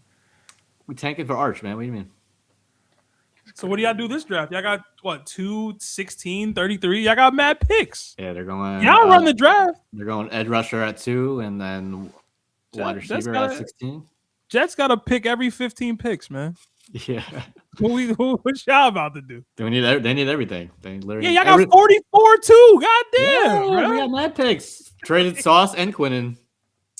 So we loaded. We'll see. That's crazy. The Jets need so much. I can't hate on any other picks because whatever they pick, we're gonna need. Y'all suck, man. I can't relate. Y'all about to be in our position too, man. Y'all quarterback got beef apparently. We're about to. I seen that. We talked about it. Yeah. We talked about it, but I've seen some AJ Brown stuff. I don't know. We were talking about that. He probably gets traded, but we're gonna get a haul. You know that. Look at him, Lee. Remember, I said that, right? Didn't I say that? AJ Brown was gonna get traded. He switching up. Yo, fuck you, bro. I feel like if you guys run, we had this argument. You remember it, right? Yeah, and what did I say in that argument? That he wasn't gonna get traded. No, there's context to it. I said it was too soon. I said if he gets traded, it wouldn't start till next year. It is now next year. Hold on. We said next offseason. We said the draft and this offseason. You were like, no. It has to go through that. No, I said we can run back the tape. That's not what I said. I said things would have to happen because I was like, yo, the season has to go. I also said like. Because remember, I said I had a whole thing of just like, yo, we're not gonna run it back after. Remember, that was a whole conversation. Yeah. So it wasn't like, yo, I was so off board of him getting traded this offseason. I also was like, yo, the contract matters, which we're waiting for the contract to expire. Would you trade 16 and 33 for 5? Try to do a mock draft real quick. No. Top 5. You can get Sonny Styles at 5. It's Styles and Bailey, bro. That's a big. What you want to do? If it's no, it's no. I'll say no. It got offered to me. That's why I asked. Nah, I would keep 5. Got offered to you? I'm doing a mock draft. My bad. That's the Giants, right? Yeah. What was I don't see the Jets trading up at all. Jets are just going to keep Styles. Lee, you breaking up. Hold up. Leave video going crazy. Oh, yeah, they breaking up. I don't know. But we got any other headlines we want to talk about? I feel like we didn't get any WNBA news. No, I don't know if there is any. Can you hear me all right? Yeah, we can hear you. We can see you now, too. Yeah, I don't know, man. All right, cool. Yankees suck. WNBA. What happened WNBA? The draft? You kind of touched on that. They just got paid. They're getting paid. Love to see it. That's about it. No baseball news. Too early to tell. Mets suck. Yankees suck. Yankees suck, but they're better than the Mets. Got help coming. I don't know, man. I guess before we close out, I ask this every week. I feel like who winning the chip, man? Are y'all switching up or nah? Spurs. Knicks, man. Knicks is 6. I don't know if Wemby's banged up. Wemby injured. I already told y'all it's not Wemby team.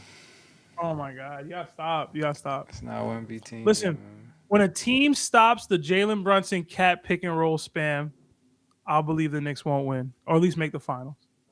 But nobody stopped it yet. You gonna see it. Wait for whatever reason. You gonna see it. We don't run it. You gonna see it. Where would you put Jokic if they win this year?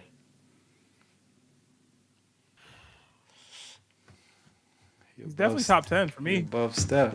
Tell you that. I feel like Jokic is. Ooh, that's another topic for another day. Would you put him above Akeem? Would you put him above Akeem? You get another one? I might. He might. That's another one. Damn, top like 9 all time? Definitely above Steph. Definitely?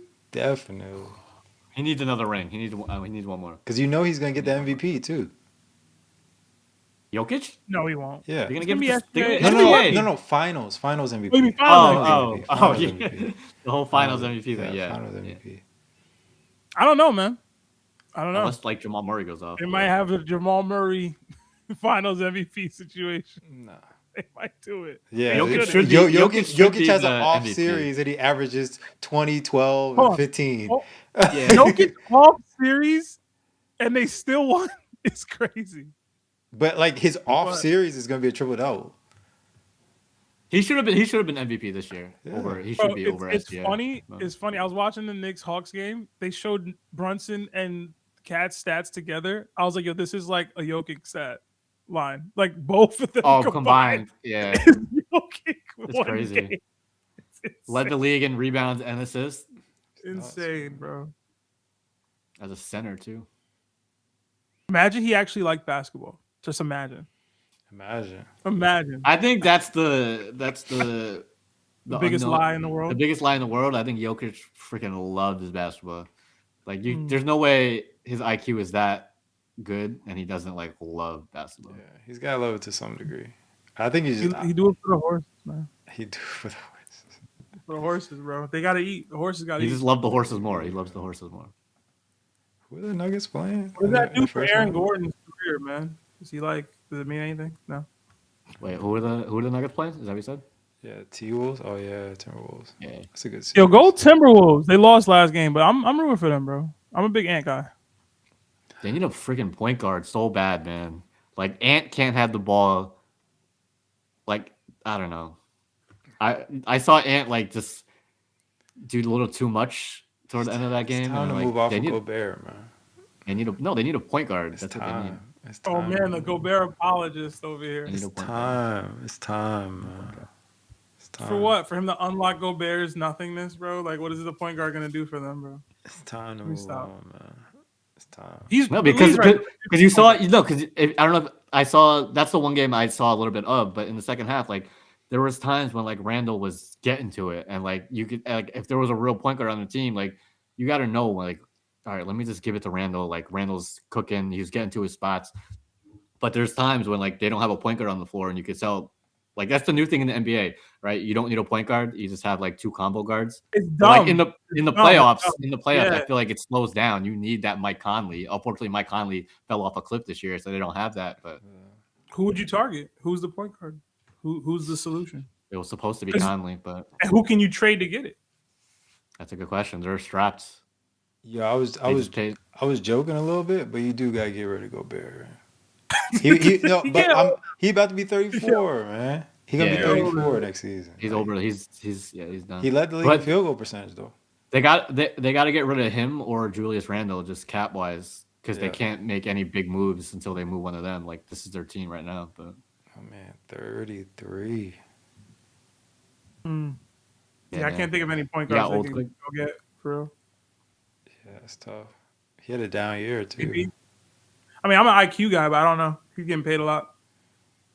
IQ, man. How is IQ doing? I remember that was a debate for a while. It's my boy, man. He injured a little bit, but Raptors, always injured. 5th seed? Raptors got a weird team. I don't know if they're good or not. They don't deploy their people correctly. That's what I'm saying. I don't know if they're good. They have so many interesting.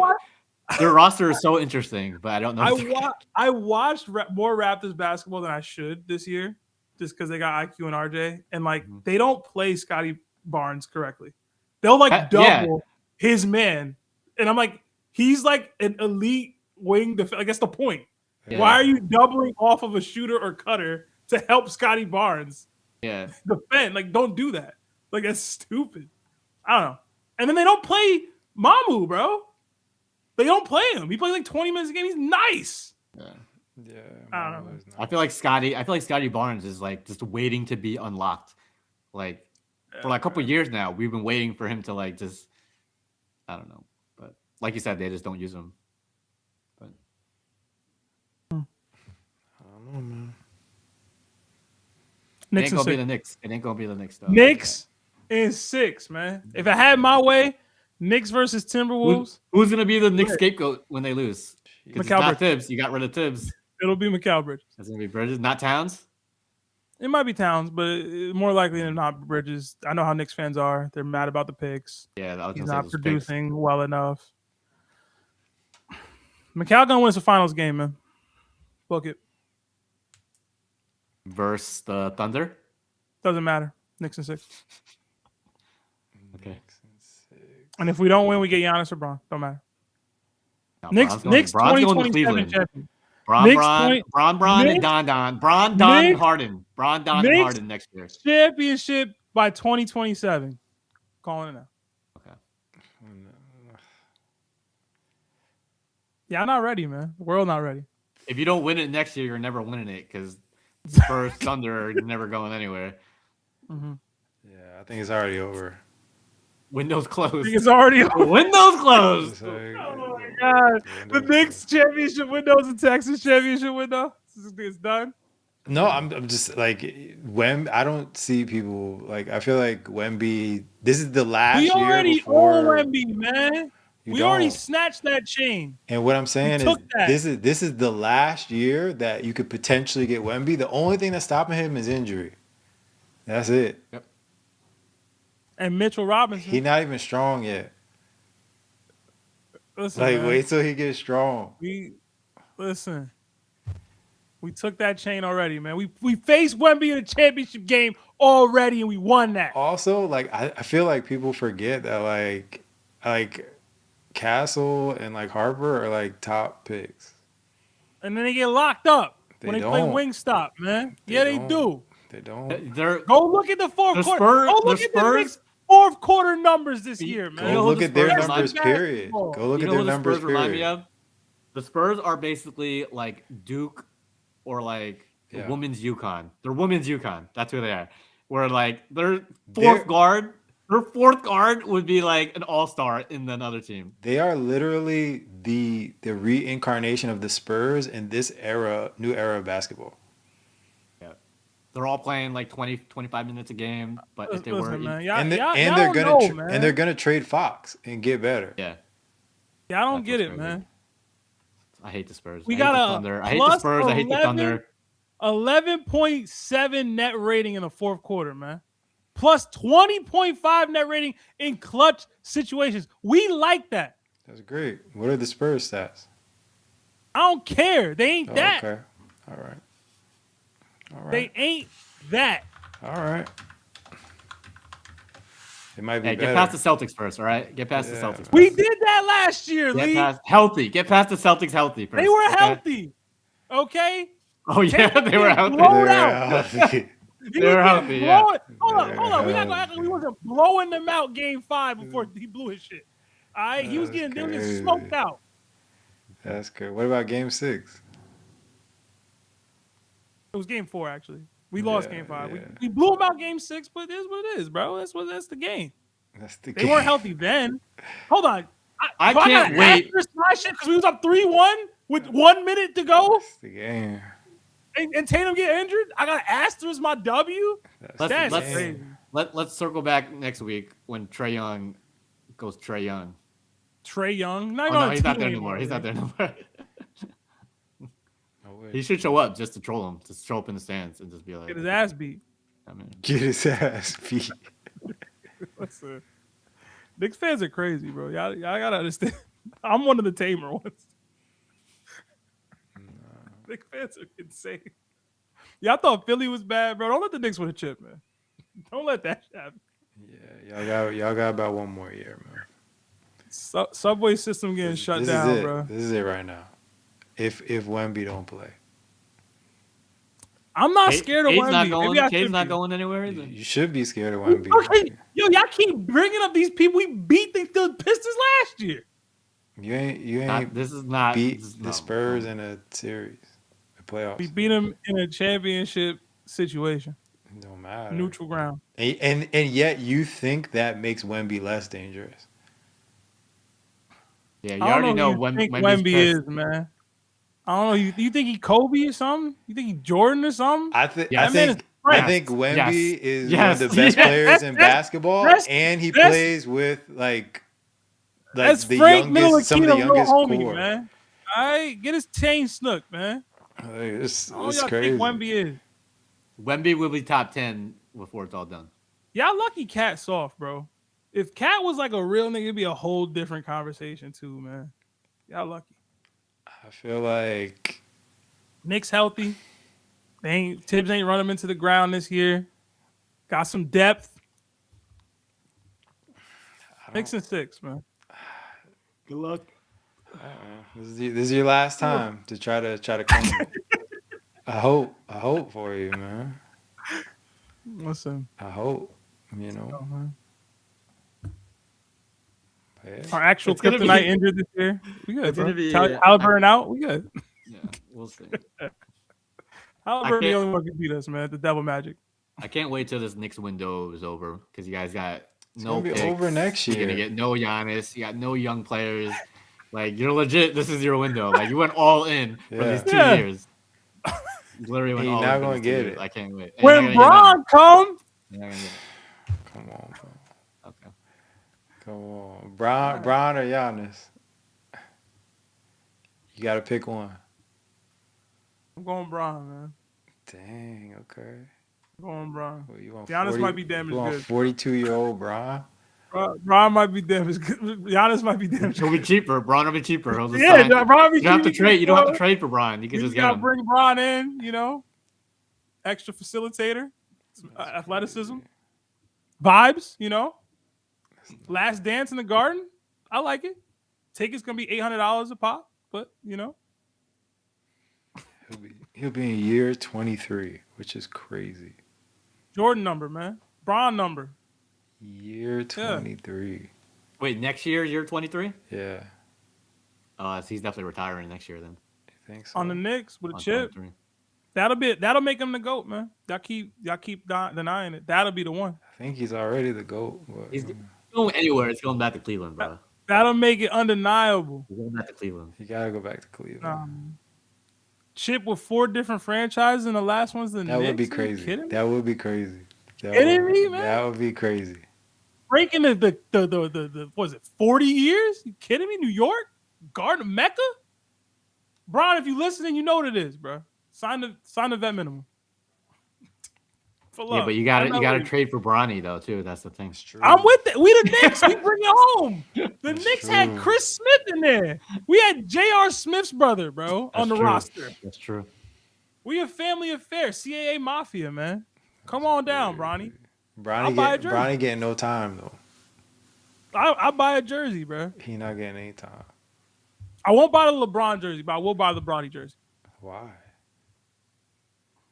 It's cheaper. Who's 6? Who's the Knicks? Who's number 6? Who's 23? There's no 23, is there? You can't be number 6 anymore. Oh, that's right. No one number 6. Because of Bill Russell, right? Bill or am I Russell, tripping? yeah. It'll be number 9, I think. And I don't think we have a number 9 currently.